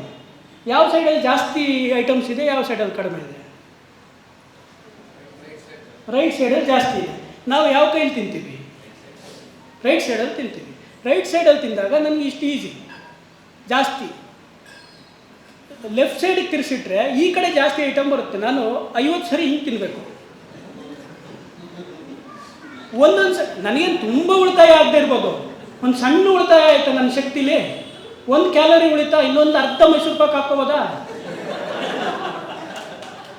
ಇಷ್ಟೇ ಇದೆ. ಅದನ್ನು ನಾನು ಕೇಳದೆ ಮಾಡಿದ್ರು ನನಗೆ ಆ ಶಕ್ತಿ ಸಾಮರ್ಥ್ಯ ಉಳೀತು, ಕೇಳಿ ಮಾಡಿದ್ರು ಉಳೀತು. ಅವ್ರು ದೊಡ್ಡವ್ರು ಮಾಡಿದ್ದಾರೆ ಅಂದರೆ ಏನೊಂದು ಯೋಚನೆ ಮಾಡಿರ್ಬೋದು, ಇದೇ ಕಾರಣನೇ ಇರ್ಬೋದಾ, ಇನ್ನೊಂದು ಕಾರಣ ಇರ್ಬೋದಾ, ನನಗೆ ಗೊತ್ತಿಲ್ಲ. ಇನ್ನೊಂದು ಕಾರಣ ಇದ್ರೆ ಇನ್ನೂ ಒಳ್ಳೆಯದು, ನನಗೆ ಗೊತ್ತಿಲ್ಲ. ಆದರೆ ಈ ಥರದ ಸಣ್ಣ ಸಣ್ಣ ಕಾರಣಗಳು ಒಂದೊಂದರಲ್ಲೂ ಇರ್ತವೆ. ನನಗನ್ಸಿದ್ದಿದ್ದು, ನಾವು ಫಂಕ್ಷನ್ ಊಟದಲ್ಲಿ ಎಷ್ಟು ಐಟಮ್ ಇರುತ್ತೆ, ನಾವು ಅನ್ನ ಸಾಂಬಾರು, ಅನ್ನ ಹಪ್ಪಳ, ಇದು ಸಾಂಬಾರು, ಸಾರು, ರಸಮು, ಪಲ್ಯ ಎಲ್ಲ ಈ ಕಡೆ ಅಂದರೆ ನಾವೊಂದು 60-70 ಸರಿ ಹಿಂಗೆ ಕೈ ಮಾಡಿರ್ತೀವಿ. ಆದಷ್ಟು ಈಸಿ ಆಗಲಿ ಅಂತ ಮಾಡಿರ್ತಾರೆ ಈ ಸಿಸ್ಟಮು ಅಷ್ಟೇ. ಪ್ರಜ್ಞಾನಂದ ಅಂತ ಒಬ್ಬ ಚೆಸ್ ಆಟಗಾರ, ಇವರು ತುಂಬ ಫೇಮಸ್ ಆಗಿದೆ, ನೋಡಿರ್ಬೋದು ನೀವು. ಚಿಕ್ಕ ಹುಡುಗ, ಅವನಿಗೆ ಚೆಸ್ಸಲ್ಲಿ ವಿನ್ ಆದಾಗ ಫಾರಿನಲ್ಲಿ ಕೇಳಿದ್ರು ಪ್ರೆಸ್ ಅವರು, ಮಾಧ್ಯಮದವರು, ಇಲ್ಲಿ ಹಣೆಗೆ ಒಂದು ಯಾವಾಗಲೂ ಅವನು ಇಟ್ಕೊಂಡಿರ್ತಾನೆ, ಅದು ಅವನು ಇದು ವಿಭೂತಿ ಒಂದು ಇಷ್ಟು ಇಟ್ಕೊಂಡಿರ್ತಾನೆ, ಇದನ್ನು ಯಾಕೆ ಇಟ್ಕೊಂಡಿದ್ಯಾ ಅಂತ ಕೇಳ್ತಾನೆ. ಅವನು ಎಷ್ಟು ಇದರಲ್ಲಿ ಹೇಳ್ತಾನೆ ಅಂದರೆ, ನಮ್ಮಮ್ಮ ಹೇಳಿದ್ರು ಇಟ್ಕೊಂಡು ಇಷ್ಟೇ ಅಲ್ಲ, ಇದರಲ್ಲಿ ಈ ಥರ ಇದು ಹಚ್ಕೊಂಡ್ರೆ ನೀನು ಗೆಲ್ತೀಯ, ಕೆಲವು ಸರಿ ಗೆಲ್ತೀನಿ, ಕೆಲವು ಸರಿ ಗೆಲ್ತೀನಿ. ಅಲ್ಲಿವರೆಗೆ ಹೋಗಿದ್ದಾನಲ್ಲ ವಿಭೂತಿ ಇಟ್ಕೊಂಡವನು, ಇದನ್ನು ವೈಚಾರಿಕ ವಿಮರ್ಶೆ ಮಾಡೋನು ಇನ್ನೂ ನಮ್ಮ ಇಲ್ಲೆಲ್ಲೋ ಕಲಸ ಪಡೆದಲ್ಲೇ ಕೂತಿದ್ದಾನಲ್ಲ, ವೈಚಾರಿಕತೆ ಮಾತಾಡೋಣ. ಅವನು ಅಲ್ಲಿವರೆಗೂ ಹೋಗಿದ್ದಾನಲ್ಲ, ಚಾಂಪಿಯನ್ ಆಗ್ತಿದ್ದಾನೆ, ಅದರಿಂದ ಗೆದ್ದಿದ್ದಾನೋ ಅಲ್ಲಿ ಅವನು ಹೇಳ್ತಾನೆ ಕ್ಲಿಯರ್ ಆಗಿ, ನಾನು ಕೆಲವು ಸರಿ ಅದರಿಂದ ಗೆಲ್ಬೋದು, ಗೆಲ್ದೇನೋ ಇರ್ಬೋದು, ಅದರಿಂದ ನಾನು ಹೇಳೋದು. ನಮ್ಮಮ್ಮ ಹೇಳಿದ್ರು, ನಾನು ಈ ಥರ ಅಭ್ಯಾಸ ಮಾಡ್ಕೊಂಡಿದ್ದೀನಿ. ಎಷ್ಟು ಸಿಂಪಲ್ಲಾಗಿ ಹೇಳ್ದ, ಎಷ್ಟು ಓಪನ್ ಆಗಿ ಹೇಳ್ದ. ಇದನ್ನು ನಾವು ಫಾಲೋ ಮಾಡಬೇಕು. ಯಾಕೆ ಮಾಡ್ತಿದ್ದೀರಾ? ವೈಜ್ಞಾನಿಕ ಕಾರಣ ಕೊಟ್ಕೊಂಡು ಕೂತ್ಕೊಂಡ್ರೆ ಅವನಲ್ಲಿ ಅವಹೇಳನ ಮಾಡೋಕ್ಕೆ ಅಂತಲೇ ಅವರು ಅದನ್ನು ಪ್ರಶ್ನೆ ಮಾಡಿದ್ರು. ಅವಹೇಳನ ಮಾಡಬೇಕು, ಇನ್ಕ್ಲೂಡಿಂಗ್ ಅದನ್ನು ಭಾರತದ ತಲೆಗೂ ಕಟ್ಟಬೇಕು ಅಂತಲೇ ಆ ಪ್ರಶ್ನೆ ಕೇಳಿರ್ತಾರೆ. ಅಷ್ಟು ಸಿಂಪಲ್ಲು. ಚಿಕ್ಕ ಹುಡುಗ ಅಷ್ಟು ಒಂದು ರೀತಿಯಲ್ಲಿ ಅರ್ಥ ಮಾಡ್ಕೊಂಡಿದ್ದಾನೆ. ನಮ್ಮದು ಏನಿದೆ ನಾವು ಫಾಲೋ ಮಾಡಿದ್ವಿ, ಏನೋ ಒಂದು ಒಳ್ಳೇದಿದೆ, ಏನು ನಮ್ಗೆ ಗೊತ್ತಿಲ್ಲ ಅಷ್ಟೇ. ಗೊತ್ತಿಲ್ಲದೆ ಇರಲಿ, ಸಾರಿಡ ಅಂತ ತಿಂದರೆ ತಲೆನೋವು ಕಡಿಮೆ ಆಗೇ ಆಗುತ್ತೆ. ನನಗೆ ಗೊತ್ತಿರಲಿಲ್ಲ ಅಂದರು, ಯಾರೋ ನನ್ನ ನಿದ್ದೆ ಬಂದಾಗ ತಿನ್ನಿಸಿದ್ರು ತಲೆನೋವು ಕಡಿಮೆ ಆಗುತ್ತೆ. ಇಲ್ಲ ನಾನೇ ಪ್ರಜ್ಞಾಪೂರ್ವಕ ಹೋಗ್ತೀನಿ, ಸಾರಿಡಾನಲ್ಲಿ ಏನೇನಿದೆ ವೈಜ್ಞಾನಿಕ ಕಾರಣ ಕೊಡು, ನನಗೆ ಗೊತ್ತಿಲ್ಲ, ಯಾರೋ ಹೇಳಿದ್ರು ಸಾರಿಡಾನ್ ತಗೋ ಅಂತ ತಗೊಂಡೆ, ತಲೆನೋವು ಕಡಿಮೆ ಆಯಿತು. ಮತ್ತೊಂದು 2 ಸರಿ ತಲೆನೋವು ಬಂದಾಗಲೂ ನಾನು ಅದನ್ನೇ ತಗೊಂಡೆ ಅಷ್ಟೇ. ನಾನು ಇನ್ನೊಬ್ರಿಗೂ ಹೇಳಿದೆ, ಸಾರಿಡಾನ್ ಚೆನ್ನಾಗಿದೆ, ಇದ್ಯಾವುದೋ ಅಂತ ಮಾಡೋದು, ಅದಕ್ಕಿಂತ ಇದು ಪರವಾಗಿಲ್ಲ ಅಂತ ನನಗನ್ಸುತ್ತಲ್ಲ, ಅದನ್ನು ಹೇಳಿದೆ. ಅವನಿಗೆ ಅದು ಆಗದೆ ಇರ್ಬೋದು, ಸೆಟ್ ಆಗದೆ ಇರ್ಬೋದು, ಅವ್ನು ಇನ್ಯಾವುದೋ ವಿಕ್ಸೋ ಇನ್ನೊಂದು ಹಚ್ಕೊಳ್ಳೋದೇ ಅಭ್ಯಾಸ ಆಗ್ತದೆ, ಅದು ಅವನು ಇಷ್ಟ, ನಾನು ಫೋರ್ಸ್ ಮಾಡೋದು.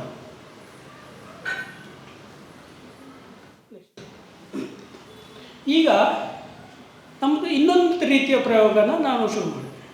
ಏನಂದರೆ, ನಮ್ಮನ್ನು ಪ್ರಶ್ನೆ ಮಾಡ್ತಾರಲ್ಲ, ಅವ್ರನ್ನೇ ಪ್ರಶ್ನೆ ಮಾಡೋದು, ನೋಡೋಣ ಅವ್ರು ಏನು ಹೇಳ್ತಾರೆ. ಈಗ ನಮ್ಮನ್ನು ಪ್ರಶ್ನೆ ಮಾಡಿ ಆಯಿತು, ನಾವು ಹೇಳಾಯಿತು ನಿಮ್ಗೆ ಸಮಾಧಾನ ಮಾಡೋ ಆಗಿಲ್ಲ, ಮುಗೀತು. ನಿಮ್ಮನ್ನು ಪ್ರಶ್ನೆ ಮಾಡ್ತೀವಿ, ನೋಡೋಣ ನಿಮ್ದು ಏನು ಅಂತ. ನಾನು ನೇರವಾಗಿ ಎಲ್ಲರ ಹೆಸರನ್ನೇ ಹೇಳ್ತೀನಿ. ಇವರು ಹುಲಿಕಲ್ ನಟರಾಜ್ ಅಂತ, ಅವರು ತುಂಬ ಪಾಪ್ಯುಲರು. ಈ ಏನು ನಮ್ಮ ಇದೆಲ್ಲ ಹೌದೌದು, ಆ ಥರದ್ದು ಎಲ್ಲದೂ ತುಂಬ ಪಾಪ್ಯುಲರ್. ಅವರು ವೈಚಾರಿಕ ಇದರಲ್ಲಿ ತುಂಬ ಹೆಸರು ಮಾಡಿರೋರು, ಹಲವಾರು ಸಂಘ ಸಂಸ್ಥೆಗಳಲ್ಲಿರೋರು. ಅವರು ಭಾರತೀಯ ವಿಜ್ಞಾನ ಪರಿಷತ್ತಲ್ಲಿ ಅವರು ಉಪಾಧ್ಯಕ್ಷರಾಗಿ, ಅವರು ಒಂದು ದಿವಸ ಸ್ಮಶಾನ ಭೋಜನಕ್ಕೆ ಹೋಗಿದ್ದರು. ಅದೇನು ಸ್ಮಶಾನ ಭೋಜನ ಅಂತ ಹೊಸದಾಗಿ ಶುರುವಾಗಿದೆ, ಹೊಸ ಸಂಪ್ರದಾಯ, ಅವಾಗವು ಚೇಂಜ್ ಆಗ್ತಾ ಇರುತ್ತೆ ಹಿಂದೂ ಧರ್ಮದಲ್ಲಿ. ಇದು ಇರ್ಬೋದು, ಇನ್ನೊಂದಷ್ಟು ದಿವಸಕ್ಕೆ ಅದು ಕಾಮನ್ ಆಗ್ಬೋದು. ಸ್ಮಶಾನ ಸಿಕ್ಕಿಲ್ಲ ಅಂತ ಇಲ್ಲೇ ಎಲ್ಲ ಒಂದು ಹೆಣ ತಂದಿಟ್ಕೊಂಡು ಪಕ್ಕದಲ್ಲಿ ಊಟ ಮಾಡ್ಬೋದು. ಅದನ್ನು ಮೌಢ್ಯ ಅನ್ನೋಕ್ಕಾಗಲ್ಲ, ಅದಕ್ಕೇನೋ ಒಂದು ಸ್ವಲ್ಪ ಹಿಂದೆ ಹೋದರೆ ವೈಚಾರಿಕ ಕಾರಣ ಇದ್ದೇ ಇರುತ್ತೆ. ಇವರು ಸ್ಮಶಾನದಲ್ಲಿ ಊಟ ಮಾಡೋದ್ರಲ್ಲಿ ಸ್ಪೆಷಲಿಸ್ಟ್. ಇವರು ವಿಜ್ಞಾನ ಪರಿಷತ್ ಅಂತಿದೆಯಲ್ಲ, ಆ ಕಾರಣಕ್ಕೆ, ಮತ್ತು ವಿಜ್ಞಾನ ಪರಿಷತ್ತಿಗೆ ಸರ್ಕಾರದಿಂದ ಸಹಾಯಧನ ಸಿಗುತ್ತೆ ಕೋಟಿಗಟ್ಟಲೆ. ಆ ಕಾರಣಕ್ಕೆ ನಾನೊಬ್ಬ ಪಬ್ಲಿಕ್ಕಾಗಿ ಕೇಳಿದೆ, ಸರ್ ಸ್ಮಶಾನದಲ್ಲಿ ಊಟ ಮಾಡಿದ್ದೀರಿ ಅನ್ನೋದು ನ್ಯೂಸೆಲ್ಲ ನೋಡಿದೆ, ಅಲ್ಲಿ ಏನು ಚಿತೆ ಉರಿಯುತ್ತಿತ್ತು ಅಂತೆಲ್ಲ ಅವ್ರು ಇನ್ನೂ ಸ್ವಲ್ಪ ಓವರಾಗೆ ಹಾಕಿದ್ರು, ಫೋಟೋ ಎಲ್ಲ ಹಾಕಿ. ನೀವು ಸ್ಮಶಾನದಲ್ಲಿ ಚಿತೆ ಉರಿಯುತ್ತಿತ್ತು, ಸಂಬಂಧಿಕರ ಆಕ್ರಂದನ ಮುಗಿಲು ಮುಟ್ಟಿತ್ತು, ನೀವು ಇಲ್ಲಿ ಭೂರಿ ಭೋಜನವನ್ನು ಸವಿದರು ಅಂತ ಇತ್ತು. ಈ ಚಿತೆ ಉರಿಯುತ್ತಿರುವಾಗ ಸ್ಮಶಾನದಲ್ಲಿ ಅವರು ಆಕ್ರಂದಿಸುತ್ತಿರುವಾಗ ಊಟ ಮಾಡೋದ್ರಿಂದ ಏನು ವೈಜ್ಞಾನಿಕ ಕಾರಣಗಳು ಏನೇನಿದೆ, ಅದರಿಂದ ವೈಜ್ಞಾನಿಕ ಲಾಭಗಳು ಏನೇನಿದೆ ಅಂತ ತಿಳಿಸಿದರೆ ನಾವು ಇನ್ನೊಂದಷ್ಟು ಜನ ತಿಳಿಸ್ಬೋದು ಸರ್, ಒಂದು ಸ್ವಲ್ಪ ಅದಕ್ಕೆ ಇನ್ನೊಂದಷ್ಟು ವೈಜ್ಞಾನಿಕ ಕಾರಣ ಕೊಡಿ ಅಂತ ಒಂದು ಲೆಟ್ರ್ ಬರೆದೆ, ವಿಜ್ಞಾನ ಪರಿಷತ್ತಿಗೆ ಬರೆದೆ, ಅಧ್ಯಕ್ಷರಿಗೆ ಬರೆದೆ, ಇವರು ಉಪಾಧ್ಯಕ್ಷರು. ಅವರು ಒಂದಷ್ಟು ದಿವಸ ಇಟ್ಕೊಂಡು ಕೂತ್ಕೊಂಡ್ರು. ಆಮೇಲೆ ಮತ್ತೆ 2 ಸರಿ ಕೇಳಿದೆ, ನಿಮ್ಮದು ಸರ್ಕಾರದಿಂದ ಸಹಾಯಧನ ಪಡೆಯುವಂಥ ಒಂದು ಸಂಸ್ಥೆ, ನೀವು ಉತ್ತರ ಕೊಡದೇ ಇರೋಕ್ಕಾಗಲ್ಲ, ದಯವಿಟ್ಟು ಉತ್ತರ ಕೊಡಿ, ನಾನು ಒಂದಷ್ಟು ಜನಕ್ಕೆ ತಿಳಿಸಿದರೆ ಅವರು ವೈಜ್ಞಾನಿಕ ಲಾಭ ಪಡೆಯಲಿ ಅಂತ ಹೇಳಿ ಮತ್ತೆ ಕೇಳಿದೆ, ಕೊಟ್ಟಿಲ್ಲ. ಮತ್ತೆ ಕೇಳಿದಾಗ ಅವರು ಇವರಿಗೆ ಸಂಪರ್ಕ ಮಾಡಿ ಕೊಟ್ಟರು. ಅವ್ರನ್ನೇ ಕೇಳ್ಬಿಡಿ ಸರ್ ಅಂತ. ಸರ್ ನೀವು ವೈಜ್ಞಾನಿಕ ಕಾರಣ ಕೊಡಿ, ಇದರಿಂದ ಏನು? ಅದು ಭಯ ಹೋಗುತ್ತೆ ಅಂದರೆ ಸ್ಮಶಾನದಲ್ಲಿ ಹೋಗ್ಬೇಕು ಅಂದರೆ ಊಟ ಯಾಕೆ ಮಾಡಬೇಕು ನೀವು? ನಾನು ಕೇಳ್ತಾ ಇರೋದು, ಅಲ್ಲಿ ವಾತಾವರಣದಲ್ಲಿ ಊಟ ಸೇವಿಸಿದಾಗ ದೇಹಕ್ಕೆ ಆಗುವ ಲಾಭ, ವೈಜ್ಞಾನಿಕ ಲಾಭ ಏನು, ಅದನ್ನು ಕೊಡಿ. ಸಾಧ್ಯ ಆದರೆ ಲ್ಯಾಬ್ ಟೆಸ್ಟ್ ರಿಪೋರ್ಟು, ಅವರು ಅವತ್ತು ಊಟ ಮಾಡಿದವರಲ್ಲಿ ಎಷ್ಟು ಜನ ಯಾವ್ಯಾವ ರೀತಿಯಲ್ಲಿ ಇಂಪ್ರೂವ್ ಆಗಿದ್ದಾರೆ, ಭಯಮುಕ್ತರಾಗಿದ್ದಾರೆ, ಅಥವಾ ಯಾವುದೋ ಕಾಯಿಲೆ ಬಿದ್ದು, ಅದನ್ನೆಲ್ಲ ಕೊಡಿ ಸರ್. ಕೇಳಿ ನಿಮಗೆಲ್ಲ ಉತ್ತರ ಕೊಡೋಕ್ಕಾಗಲ್ಲ, ಅದು ಬಿಟ್ಟು ಎರಡು ಲೈನ್ ಹಾಕಿ ಇನ್ಮೇಲೆ ನಾನು ನಿಮ್ಮ ಜೊತೆ ಯಾವುದೇ ಸಂಪರ್ಕವನ್ನು ಮಾಡೋದಿಲ್ಲ. ಇಷ್ಟು ಸಣ್ಣ ವಿಚಾರ ಕೊಡೋಕ್ಕಾಗದಿರೋದು ನಾವು ಯಾರೋ ಬೀದಿಲೋಗೋ ಹಿಂದೂ ಅಂತೇಳಿ ಬರೀ ಒಂದು ಎಲ್ಲೋ ಆಂಜನೇಯ ಸ್ವಾಮಿ ದೇವಸ್ಥಾನ ಇಲ್ಲ ಕೈ ಮುಗಿದು ಹಣೆಗಿಟ್ಕೊಂಡು ಹೋದರೆ ವೇದಗಳ ಬಗ್ಗೆ ಹೇಳೋ ಅಂತ ಕೇಳಿದ್ರೆ ನಾವು ಏನು ಹೇಳೋಕ್ಕಾಗತ್ತೆ? ಇವ್ರು ಇಷ್ಟು ಸಣ್ಣ ವಿಷಯನೇ ಹೇಳಲ್ಲ, ಮತ್ತೆ ಯಾಕೆ ಹೇಳಬೇಕು? ಎಲ್ಲವನ್ನೂ ನಾವು ಓದ್ಕೊಂಡು ಕೂತ್ಕೊಳ್ಳೋಕ್ಕಾಗಲ್ಲ. ಎಷ್ಟೋ ಒಂದರಲ್ಲಿ ಅದು ಹೇಳಿದ್ರಲ್ಲ, ಒಬ್ಬೊಬ್ಬರು ಒಂದೊಂದು ರೀತಿಯಲ್ಲಿ ವ್ಯಾಖ್ಯಾನ ಮಾಡಿರ್ತಾರೆ, ನಮ್ಗೆ ಗೊತ್ತಿಲ್ಲ. ಮತ್ತು ಅದಿಲ್ಲ ಅಂದ್ರೂ ನಾನು ಹಿಂದುವಾಗೆ ಬದುಕ್ತಿದ್ದೀನಿ, ನಾನು ಹೇಳಬೇಕಾದ ಅಗತ್ಯ ಇಲ್ಲ. ಇನ್ನೊಬ್ಬರು ಇವರು ಎಸ್ ನಟರಾಜ್ ಅಂತ, ಇವರು ಒಬ್ಬರು ಹಿರಿಯ ವಿಚಾರವಾದಿಯಾಗಿದ್ದರು. ವಿಚಾರವಾದಿ ಸಂಘ ಕರ್ನಾಟಕ ಅಂತ ಏನೊಂದು ಕಟ್ಕೊಂಡು ಎಲ್ಲ ಮಾಡ್ಕೊಂಡಿದ್ರು.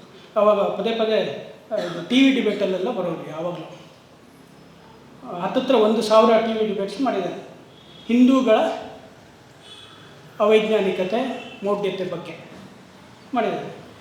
ಆಯಿತು, ಇದೇ ರೀತಿ ಒಂದು ದಿವಸ ಚರ್ಚೆ ಆಯಿತು. ಅವ್ರಿಗೆ ಕೇಳಿದೆ, ಸರ್ ಇದು ಬೇಕು ಅಂತಲೇ ಕೇಳಿದೆ, ಸರ್ ಈ ತಾಳಿ ಎಲ್ಲ ಕಟ್ತಾರಲ್ಲ, ಹೆಂಡತಿಗೆ ತಾಳಿ ಕಟ್ತಾರೆ, ಕಾಲುಂಗುರ ತೋರಿಸ್ತಾರೆ, ಅದರಲ್ಲಿ ಏನಾದ್ರು ವೈಜ್ಞಾನಿಕ ಕಾರಣ ಇದೆಯಾ ಸರ್?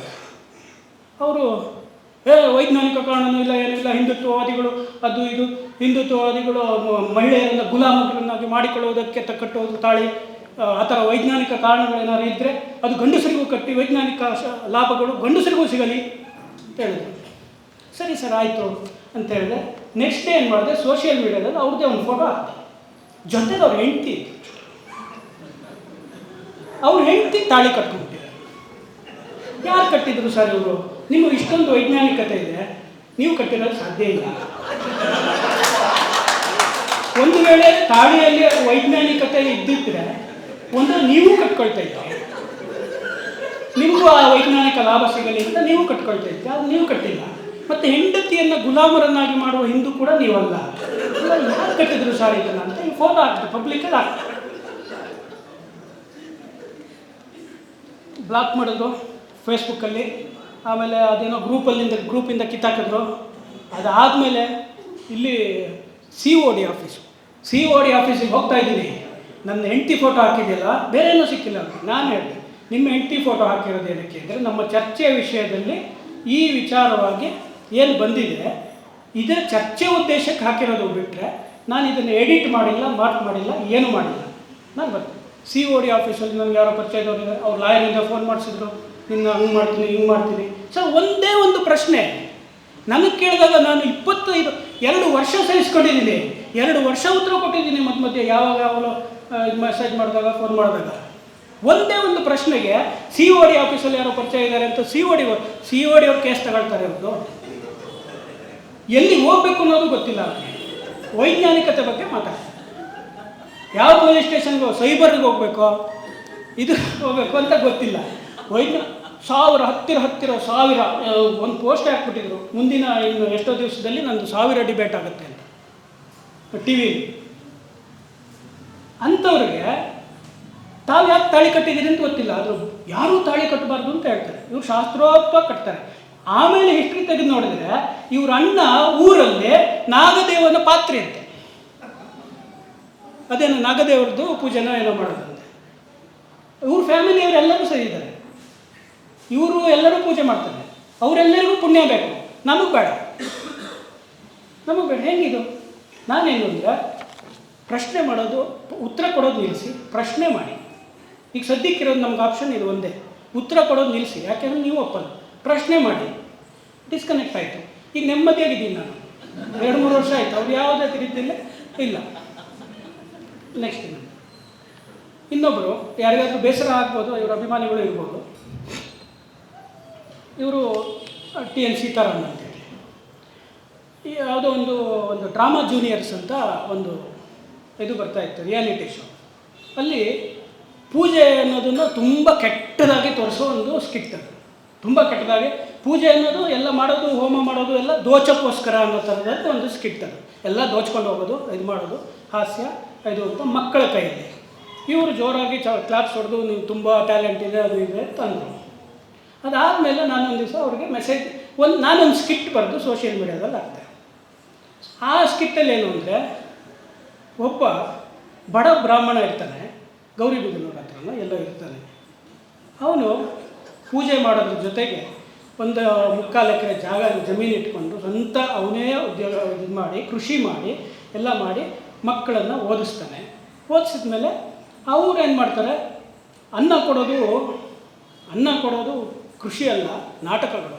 ಹೊಟ್ಟೆಗೆ ಅನ್ನ ಕೊಡಬೇಕಾದ್ರೆ ನಾಟಕ ಮಾಡಬೇಕು ಅಂತ ಒಬ್ಬ ದೊಡ್ಡ ನಾಟಕಕಾರರ ಜೊತೆ ಸೇರ್ಕೊತಾರೆ ಇವರು ಅಂತ ನಾನು ಹೇಳಿಲ್ಲ, ಎಲ್ಲೂ ಹೆಸರಾಕಿಲ್ಲ. ಆ ಥರದ್ದು ಒಂದು ಸ್ಕಿಟ್ ಬರೆದು ಪೋಸ್ಟ್ ಮಾಡಿದೆ. ಯಾರ್ಯಾರು ತುಂಬ ಕಮೆಂಟ್ಸು ಅದು ಇದೆಲ್ಲ ಬಂತು. ಇಮ್ಮಿಡಿಯೇಟು ಒಂದು ಮೆಸೇಜು, ಪ್ರವೀಣ್ ಕುಮಾರ್ ಅವರೇ, ಆ್ಯಕ್ಚುಲಾಗಿ ನಾನು ಅದನ್ನು ಇನ್ನೂ ಒಂದು ಸ್ವಲ್ಪ ಕಟ್ ಮಾಡಿಸಿದೆ, ಇನ್ನೂ ಜಾಸ್ತಿ ಇತ್ತು, ಆದರೆ ಅದರಲ್ಲಿ ಹೇಳಿರೋದು ಅಭಿವ್ಯಕ್ತಿ ಮಾಧ್ಯಮಕ್ಕೆ ಪೂರಕವಾಗಿ ಇದೆ ಅಲ್ಲವೇ ಅಂತ ಏನೇನೋ ಒಂದು ಮೆಸೇಜ್ ಹಾಕಿದೆ. ನಾನು ಇಮ್ಮಿಡಿಯೇಟ್ ಜಿ ಕನ್ನಡಕ್ಕೆ ಒಂದು ಮೆಸೇಜ್ ಕಳಿಸಿದೆ, ಸ್ಕ್ರೀನ್ಶಾಟ್ ಹಾಕಿ, ನೋಡಿ ಈ ಥರ ನಾನು ಇನ್ನಷ್ಟು ಹೇಳೋಕ್ಕೆ ರೆಡಿ ಇಲ್ಲ, ನಮ್ಮದು ಅಗ್ರಿಮೆಂಟ್ ಆಗಿರುತ್ತೆ ಅಂತ ಹೇಳಿದೆ. ಹೌದಾ, ಸರಿ, ನೀವು ಯಾರಿಗೂ ದಯವಿಟ್ಟು ತಿಳಿಸಬೇಡಿ, ಇದನ್ನ ವಿಷಯ ನಮ್ಮಲ್ಲೇ ಇರಲಿ, ನಾನು ಒಂದಷ್ಟು ಪ್ರಯತ್ನ ಮಾಡಿ ಅದನ್ನು ಸ್ವಲ್ಪ ಕಡಿಮೆ ಮಾಡಿಸಿದೆ ಅಂತ. ನಾವು ಅಗ್ರಿಮೆಂಟ್ ಮಾಡ್ಕೊಂಡಿರೋದ್ರಿಂದ ದಯವಿಟ್ಟು ಯಾರಿಗೂ ಹೇಳಬೇಡಿ. ಸರ್, ನೀವು ಅಗ್ರಿಮೆಂಟ್ ಮಾಡ್ಕೊಂಡಿದ್ದೀರಾ, ನಾನು ನಿಮ್ಮ ಹತ್ರ ಅಗ್ರಿಮೆಂಟ್ ಮಾಡ್ಕೊಂಡಿಲ್ಲ ಸರ್, ಎಲ್ಲೂ ಹೇಳಲ್ಲ ಅಂತ ನೀವು ಜಿ ಕನ್ನಡದ ಜೊತೆ ಅಗ್ರಿಮೆಂಟ್ ಮಾಡ್ಕೊಂಡಿರೋದು. ಅವರು ದುಡ್ಡು ತೊಗೊಳ್ತಿರೋದು ಅವರು ಜಿ ಕನ್ನಡದ ಜೊತೆ ಅಗ್ರಿಮೆಂಟ್ ಮಾಡಿಕೊಂಡು. ನಾನು ನಿಮ್ಮ ಹತ್ರ ದುಡ್ಡು ತೊಗೊಂಡಿಲ್ಲ, ಅಗ್ರಿಮೆಂಟು ಮಾಡ್ಕೊಂಡಿಲ್ಲ. ನಾನು ಹೇಳ್ತೀನಿ ಸರ್, ಈ ಮೆಸೇಜನ್ನೆಲ್ಲ ಕಡೆ ಹಾಕ್ತೀನಿ, ಜಿ ಕನ್ನಡಕ್ಕೆ ಹಾಕ್ತೀನಿ. ಸರ್, ನಿಮ್ಮ ಜೊತೆ ಅಗ್ರಿಮೆಂಟ್ ಮಾಡಿಕೊಂಡು ಇವರು ಅನಾಮಿಕ ವ್ಯಕ್ತಿಯೊಬ್ಬ, ನನ್ನವ್ರಿಗೆ ನೇರ ಪರಿಚಯನೇ ಇಲ್ಲ, ಅನಾಮಿಕ ವ್ಯಕ್ತಿಯೊಬ್ಬನಿಗೆ ಜಿ ಕನ್ನಡದ ಒಳಗಡೆ ಏನೇನು ನಡೆಯುತ್ತೆ ಅನ್ನೋದ್ರ ಬಗ್ಗೆ ಮಾಹಿತಿ ಕೊಟ್ಟಿದ್ದಾರೆ, ಇದರ ಬಗ್ಗೆ ಸೂಕ್ತ ಕ್ರಮ ಕೈಗೊಳ್ಳಿ ಅಂತ. ನಾವು ಮಾಡಬೇಕಲ್ಲ, ಅವ್ರು ಅಷ್ಟು ಮಾಡಿದಾಗ ಅಟ್ಲೀಸ್ಟು ನಮ್ಮ ಕೈಲಾಗಿದ್ದು ನಾವು ಮಾಡಬೇಕಲ್ಲ. ಅವ್ರೇನು ಮಾಡಿದ್ರು, ಅದಾದಮೇಲೆ ಡ್ರಾಮಾ ಜೂನಿಯರ್ಸ್ನಿಂದ ಹೊರಬಂದ TN ಸೀತಾ ಒಂದು ಸ್ವಲ್ಪ 2 ವಾರನೂ ಏನಾದರೂ ಶೂಟಿಂಗ್ ಆಗಿದ್ದಿತ್ತು. ಆಮೇಲೆ ಹೋಯ್ತು. ಆಮೇಲೆ ಅವರು ಒಂದು ಕಾರಣ ಕೊಟ್ಟರು, ಫಿಲಮ್ ರಿಲೀಸ್ ಆಗಿ 6-7 ತಿಂಗಳು ಆಗೋಗಿತ್ತು ಒಂದು ಯಾವುದೋ ಒಂದು ಅದ್ರದ್ದು ಪ್ರಮೋಷನ್ಗೆಲ್ಲೋ US ಹೋಗ್ತಾ ಇದ್ದೀನಿ ಪರ್ಮನೆಂಟಾಗಿ ಅಂತ ಕಾರಣ ಕೊಡಬೇಕಲ್ಲ, ಏನೊಂದು ಕೊಟ್ಟು. ಇನ್ನೊಂದು ಟೈಮ್ ಇದೆಯಾ? ಇನ್ನೊಂದು ಬೆತ್ತಲೆ ಸೇವೆ ಅನ್ನೋದು ಹಿಂದೂಗಳಲ್ಲಿ ತುಂಬ ದೊಡ್ಡ ಇದು, ಅನಾಗರಿಕ ಅದು ಇದು ಅಂತ ಹೇಳ್ತಾರೆ. ನಾನು ಇಲ್ಲಿ 2 ತೋರಿಸ್ತೀನಿ. ನಾನು ಇದನ್ನು ಫೋಟೋ ತೋರಿಸ್ಬೋದು ಅಂದರೆ ತೋರಿಸ್ತೀನಿ, ಇಲ್ಲ ಮೂವ್ ಮಾಡ್ತೀನಿ. ಆ ಕಡೆ ಇದೆಯಲ್ಲ ಕಲರಲ್ಲಿರೋದು ಬೆತ್ತಲೆ ಸೇವೆ ಹಿಂದೂಗಳು. ಯಾರಿಗಾದರೂ ಅದು ಬೆತ್ತಲೆ ಅನ್ನೋ ಥರ ಕಾಣಿಸ್ತಾ ಇದೆಯಾ? ಒಂದು ಆಚರಣೆ, ಅಲ್ಲಿ ಒಂದಷ್ಟು ಬೇವಿನ ಸೊಪ್ಪನ್ನು ಕಟ್ಟಿಕೊಂಡು ಅದೇನೋ ಪೂಜೆ ಇದರಲ್ಲಿ ಮಾಡ್ತಾರೆ ಆದರೆ ಅಲ್ಲಿ ನೋಡಿ, ಜೊತೆಗೆ ಯಾರಿದ್ದಾರೆ ನೋಡಿ, ಪೊಲೀಸು, ಇನ್ಸ್ಪೆಕ್ಟ್ರು, SP, SI ಎಲ್ಲರೂ ಹೋಗ್ತಾರೆ ನನಗೆ ತಡೆಯೋಕ್ಕೆ. ಯಾಕೆ? ಅದು ಬೆತ್ತಲೆ ಸೇವೆ, ಅನಾಗರಿಕ. ಬೇವಿನ ಸೊಪ್ಪು ಮೈ ಕಟ್ಕೊಂಡಿರ್ಬೋದು, ಅದು ಅವತ್ತಿನ ಕಾಲಕ್ಕೆ ಅದು ಇರ್ಬೋದು, ಈಗ ಬೇಡದೇ ಇರ್ಬೋದು. ಆದರೆ ಬೇವಿನ ಸೊಪ್ಪು ಸ್ಕಿನ್ನಿಗೆ ಒಳ್ಳೇದು, ಹೌದಾ ಅಲ್ವಾ? ಇವತ್ತು ಎಷ್ಟೊಂದು ಐಟಮ್ಗಳು ಬೇವಿನ ಇದರಿಂದನೇ ಬರುತ್ತೆ. ಬೇವಿನ ಎಣ್ಣೆ ಬರುತ್ತೆ, ಬೇವಿನ ಸೊಪ್ಪು ಬರುತ್ತೆ, ಬೇವಿನ ಶಾಂಪು ಬರುತ್ತೆ. ಕಾರಣ ಏನು? ಅವತ್ತು ವೈಚಾರಿಕ ಕಾರಣ ಇದೆ ಅದರಲ್ಲಿ. ಆಯಿತು, ಇಲ್ಲ ಈಗ ಒಂದು ದಿವಸಕ್ಕೆ ಏನೋ ಒಂದು ಅವ್ರದ್ದು ಪದ್ಧತಿ ಮಾಡ್ಕೊಳ್ತಾರೆ. ಆ ಬೆತ್ತಲೆ ತಿರುಗ್ತಾ ಇದ್ದಾರೆ ಅಲ್ಲಿ. ಇಲ್ಲ, ಈ ಕಡೆ ಸಿನಿಮಾ ಸ್ಟಾರ್ಗಳು, ಜಾಹೀರಾತುಗಳು, ನಿಜವಾದ ಬೆತ್ತಲೆ ಸೇವೆ ಯಾವುದು? ಇದು ಸ್ವಾತಂತ್ರ್ಯ, ಅಭಿವ್ಯಕ್ತಿ ಸ್ವಾತಂತ್ರ್ಯ, ಏನೋ ಬೇರೆ ಬೇರೆ ಹೆಸರಲ್ಲಿ ಇದಿರು. ಈ ಕಡೆ ಇದೆಯಲ್ಲ, ಅದು ಹುಲಿಯನ್ನು ರಕ್ಷಿಸಕ್ಕಂತ ಹೇಳ್ಕೊತಿರೋದು. ಹುಲಿಯನ್ನು ರಕ್ಷಿಸಲು ಅದು ಯಾವುದೋ ಮಾಡೆಲ್. ಅದು ಹೆಂಗೆ ರಕ್ಷಣೆ ಸಿಗುತ್ತೆ ಹುಲಿಗೆ ನಮ್ಗೆ ಗೊತ್ತಿಲ್ಲ. ಆದರೆ ಅಲ್ಲಿ ಯಾವುದೋ ಒಂದು ಆಚರಣೆ, ಬೇವಿನ ಸೊಪ್ಪು ಕಟ್ಕೊಂಡಿದ್ದಾರೆ, ಮುಖಕ್ಕೂ ಕಟ್ಕೊಂಡಿದ್ದಾರೆ ನೋಡಿ, ಮುಖಕ್ಕೂ ಕಟ್ಟಿದ್ದಾರೆ. ಆದರೆ ಅದು ಬೆತ್ತಲೆ ಸೇವೆ. ನಿಜಾನ ಇದು? ಹೇಗೆ ಸಾಧ್ಯ ಇದೆ? ಈಗ ನಾವು ಜನ ನಂಬ್ತಿದ್ದೀವಲ್ಲ ಇದನ್ನು. ನಮ್ಮದೇ ತಪ್ಪು ಅಂತ ಒಪ್ಕೊಳ್ತಿದ್ದೀವಲ್ಲ, ತಲೆ ತಗ್ಗಿಸ್ತಾ ಇದ್ದೀವಲ್ಲ, ಇದಕ್ಕೆ ಹೆಮ್ಮೆ ಪಡ್ತಾ ಇದ್ದೀವಲ್ಲ. ನಮ್ಮ ಮಕ್ಕಳು ಈ ಥರ ಆಗಲಿ ಅಂತ ಇದು ಮಾಡ್ತಾ ಇದ್ದೀವಲ್ಲ, ನಮ್ಮ ಮಕ್ಕಳನ್ನ ಈ ಥರದಕ್ಕೆ ಸೇರಿಸೋದಕ್ಕೆ ಒತ್ತಾಡ್ತಿದ್ದೀವಲ್ಲ. ಯಾವುದೋ ಫಿಲಮ್ಗೆ, ಜಾಹೀರಾತಿಗೆ ಮಾಡೆಲ್ ಆಗಿ ಹೋಗಬೇಕು, ಇನ್ನೊಂದು. ಇದು ಬೆತ್ತಲೆ ಸೇವೆ ಅಲ್ವಂತೆ. ಅಭಿವ್ಯಕ್ತಿ ಸ್ವಾತಂತ್ರ್ಯ ಅಂತೆ, ಇನ್ನೊಂದು ಕಮರ್ಷಿಯಲ್ ಇದಂತೆ, ಅದಂತೆ, ಏನೋ ಒಂದು ಕಾರಣ ಕೊಡ್ತಾರೆ. ಅದು ನಿಜ ನನಗೆ ಗೊತ್ತಿಲ್ಲ ಅದರ ಅರ್ಥ ಏನು ಅಂತ. ನಾವು ಡಿಕ್ಷನರಿ ತೆಗೆದು ನೋಡಿದ್ರೆ ಗೊತ್ತಾಗುತ್ತೆ. ಡಿಕ್ಷನರಿಲಿ ಇದು ಅಂತ ಇದೆ, ಡಿಕ್ಷನರಿ ನೋಡಿದ್ರೆ ಇದು ಅಂತ ಇದೆ ಕನ್ನಡದಲ್ಲಿ, ಅದು ಅಂತಿಲ್ಲ. ಆದರೂ ನಾವು ಒಪ್ಕೊಳ್ತಾ ಇದ್ದೇವೆ. ಇನ್ನೊಂದು ದೊಡ್ಡದು, ಸಂವಿಧಾನದ ಕಾಲದಲ್ಲಿ ಸತಿ ಪದ್ಧತಿ. ಸತಿ ಪದ್ಧತಿ ಯಾವಾಗ ಶುರುವಾಯಿತು, ಯಾಕೆ ಶುರುವಾಯಿತು ಅಂತ ಎಲ್ಲರಿಗೂ ಗೊತ್ತಿದೆ. ಆದರೆ ಮತ್ತೆ ಅದು ಹಿಂದೂ ಧರ್ಮದ ಪದ್ಧತಿನ, ಅದು ಹಿಂದೂ ಧರ್ಮದ. ಎಲ್ಲರೂ ಪತಿ ತೀರೋದ್ರೆ ಪ್ರತಿಯೊಬ್ಬರೂ ಸತ್ತೋಗ್ತಾ ಇದ್ರ? ಎಲ್ಲಿ ಹೋಗಿದ್ರು? ನನಗೆ ಗೊತ್ತಿರೋ ಹಾಗೆ ಎಲ್ಲೂ ಸಿಗಲ್ಲ, ನಮಗೆ ಎಲ್ಲೂ ಸಿಗಲ್ಲ. ಎಲ್ಲೋ ಒಂದಷ್ಟು ಕಡೆ ಆಗ್ತಾ ಇತ್ತು. ಕಾರಣ ಏನು? ನಾವು ಇವತ್ತು ಕೂಡ ಪ್ಯಾಲೆಸ್ಟೈನ್ ಇರ್ಬೋದು, ಇನ್ನೊಂದು ಕಡೆ ಇರ್ಬೋದು, ನೋಡ್ತೀವಿ ಗಂಡಸರನ್ನ ಕೊಂದು ಎತ್ಕೊಂಡು ಹೋಗುವಂಥದ್ದು ನಡೀತಾ ಇತ್ತು. ಅಂಥ ಟೈಮಲ್ಲಿ ಭಾರತದಲ್ಲಿ ಹಿಂದೂಗಳ ಮೇಲೆ, ಹಿಂದೂ ಹೆಣ್ಣು ಮಕ್ಕಳ ಮೇಲೆ, ವಿಧವೆಯರ ಮೇಲೆ ಯಾವ ರೀತಿ ಏನೇನು ನಡೀತಾ ಇತ್ತು ಅನ್ನೋದು ಯಾರಿಗಾದರೂ ಗೊತ್ತಾ? ಗೊತ್ತಿದ್ರೂ ಮುಕ್ತವಾಗಿ ಹೇಳೋ ಧೈರ್ಯ ಇದೆಯಾ ಯಾರಿಗಾದರೂ? ಹೇಳಿದ್ರೆ ನಿಮಗೂ ಅದೇ ಆಗುತ್ತೆ. ಇವತ್ತಿಗೂ ಕಾನೂನಿದೆ, ಸಂವಿಧಾನ ಇದೆ, ಪೊಲೀಸ್ ಇದೆ. ಪೊಲೀಸೇ ಬೈದಲ್ಲಿರ್ತಾರೆ, ನಮ್ಮ ಮೇಲೆ ಎಲ್ಲಿ ಕಲ್ಲು ಬೀಳುತ್ತೋ, ಬೆಂಕಿ ಬೀಳುತ್ತೋ ಅಂತ. ಆ ಥರ ಪರಿಸ್ಥಿತಿ ಇರುವಾಗ ಅವತ್ತಿನ ಕಾಲದಲ್ಲಿ ಹೇಗಿತ್ತಿರ್ಬೋದು? ಯಾರಿಗೆ ರಕ್ಷಣೆ ಇರಲಿಲ್ಲವೋ, ರಾಜನ ಪತ್ನಿಯರಿರ್ಬೋದು, ಇನ್ಯಾರೋ ಇರ್ಬೋದು, ಫಸ್ಟ್ ಅವ್ರನ್ನ ಅಟ್ಯಾಕ್ ಮಾಡಿ ಕೊಂದು ಇವ್ರನ್ನ ಎತ್ಕೊಂಡು ಹೋಗುವಂಥ ಪ್ಲೇಸಲ್ಲಿ ಅವ್ರನ್ನ ಮಾಡ್ತಾ ಇದ್ದಿರ್ಬೋದು. ಇನ್ಯಾರೋ ಒಬ್ಬರಿಗೆ ಪತಿ ಇಲ್ಲ ಅಂದರೆ ಬದುಕೋಕ್ಕೆ ಸಾಧ್ಯ ಇಲ್ಲ ಅನ್ನೋ ಪರಿಸ್ಥಿತಿ ಇದ್ದವ್ರು ಇರ್ಬೋದು. ಮತ್ತು ಅಂಥ ಸಂಖ್ಯೆ ಜಾಸ್ತಿ ಇದ್ದಲ್ಲಿ ಮುಂದೆ ಅದೇ ಒಂದು ಪದ್ಧತಿಯಾಗಿ ಏನು, ಇವ್ರ ಪತಿ ಇಲ್ಲ, ಇವನು ಹೋಗ್ಬಿಟ್ಟ ಮೇಲೆ ಇವಳಿಗೇನು ಗತಿ ಇಲ್ಲ, ನೀನು ಸಾಯಲೇಬೇಕು ಅಂತ ಕೆಲವು ಕಡೆನೂ ಆಗಿರ್ಬೋದು. ಆಗಿದೆ, ಇಲ್ಲ ಅಂತ ನಾವು ವಾದ ಮಾಡೋಕ್ಕಾಗಲ್ಲ, ಆಗಿದೆ. ಅದನ್ನು ನಾವಾಗೆ ನಿಲ್ಲಿಸ್ತಾ ಇದ್ವಿ. ಪರಿಸ್ಥಿತಿ ಸರಿ ಹೋದಾಗ ನಿಲ್ತಾ ಇತ್ತು, ನಿಂತಿದೆ. ಅದಕ್ಕೆ ಅನೇಕ ಮಾಯನಿಯರು ಅದಕ್ಕೆ ಇದು ಮಾಡಿ ಸರಿ ಮಾಡಿದ್ದಾರೆ, ಈಗೆಲ್ಲೂ ಇಲ್ಲ. ಆದರೆ ಸತಿ ಪದ್ಧತಿ ಅಂದರೆ ನಮ್ಮ ಹಿಂದೂಗಳದ್ದು. ಅದು ಬೇರೆಯವ್ರು ಮಾಡೋದಕ್ಕೆ ಅನ್ಯಾಯ ಅಥವಾ ಏನೋ ಒಂದು ಆಕ್ರಮಣದ ವಿರುದ್ಧ ಅಥವಾ ರಕ್ಷಣೆಗೋಸ್ಕರ ಅಥವಾ ಮಾನ ಮರ್ಯಾದೆ ರಕ್ಷಣೆಗೋಸ್ಕರ ಆಗಿರೋದೇ ಹೊರತು ಹಿಂದೂ ಧರ್ಮದ್ದು ಅದು ಎಲ್ಲರೂ ಮಾಡ್ಕೊಳ್ತಾ ಇದ್ರ. ಜವಾಹರ್ಲಾಲ್ ನೆಹರು ತಾತ ಅವರ ಅಜ್ಜಿದೆಲ್ಲ ಹಿಸ್ಟ್ರಿ ನೋಡಿದೆ, ಅವ್ರು ಸತ್ತೋಗಿಲ್ಲ. ಗಾಂಧೀಜಿಯ ತಾತ ಮುತ್ತಾತ ಅವರ ಹೆಂಡತಿಯರು ಯಾರು ಫಸ್ಟ್ ಸತ್ತೋಗಿದ್ದಾರೆ ಅಂತ ಹಿಸ್ಟ್ರಿ ನೋಡಿದೆ, ಅವ್ರು ಯಾರು ಸತ್ತೋಗಿಲ್ಲ. ಅದೇ ಹಿಂಗೆ ಅವ್ರು ಹಿಂದೂಗಳಲ್ವಾ? ಹಿಂದೂಗಳೆಲ್ಲ ಅಂದರೂ ಬೇಜಾರಾಗುತ್ತೆ ಅವ್ರಿಗೆ. ಹಾಗಾದರೆ ನಮ್ಮ ತಾತ ಮುತ್ತಾತರ ಕಾಲದಲ್ಲಿ ನೋಡಿದೆ, ಇಲ್ಲೂ ಆಗಿಲ್ಲ. ಎಲ್ಲೋ ಒಂದಷ್ಟು ಕೆಲವು ಕಡೆ ಆಕ್ರಮಣಗಳನ್ನು ವಿರೋಧ ಮಾಡಿ ಅಥವಾ ವಿರೋಧಿಸೋಕ್ಕಾಗದೆ ಮರ್ಯಾದೆ ಪ್ರಶ್ನೆ ಇನ್ಯಾವುದೋ ಕಾರಣಕ್ಕಾಗಿರೋದನ್ನು ಇಡೀ ಹಿಂದೂ ಸಮುದಾಯದ ಮೇಲೆ ಹಾಕ್ತಿರಾದರೆ ಈಗ ನಡೀತಿರೋದು ಏನೋ ನೋಡಿ. ಇದು ಒಂದಷ್ಟು ನ್ಯೂಸು. ಅಪಘಾತದಲ್ಲಿ ಪತಿ ಸಾವು, ಮನನೊಂದು 5ನೇ ಮಹಡಿಯಿಂದ ಜಿಗಿದ ಪತ್ನಿ.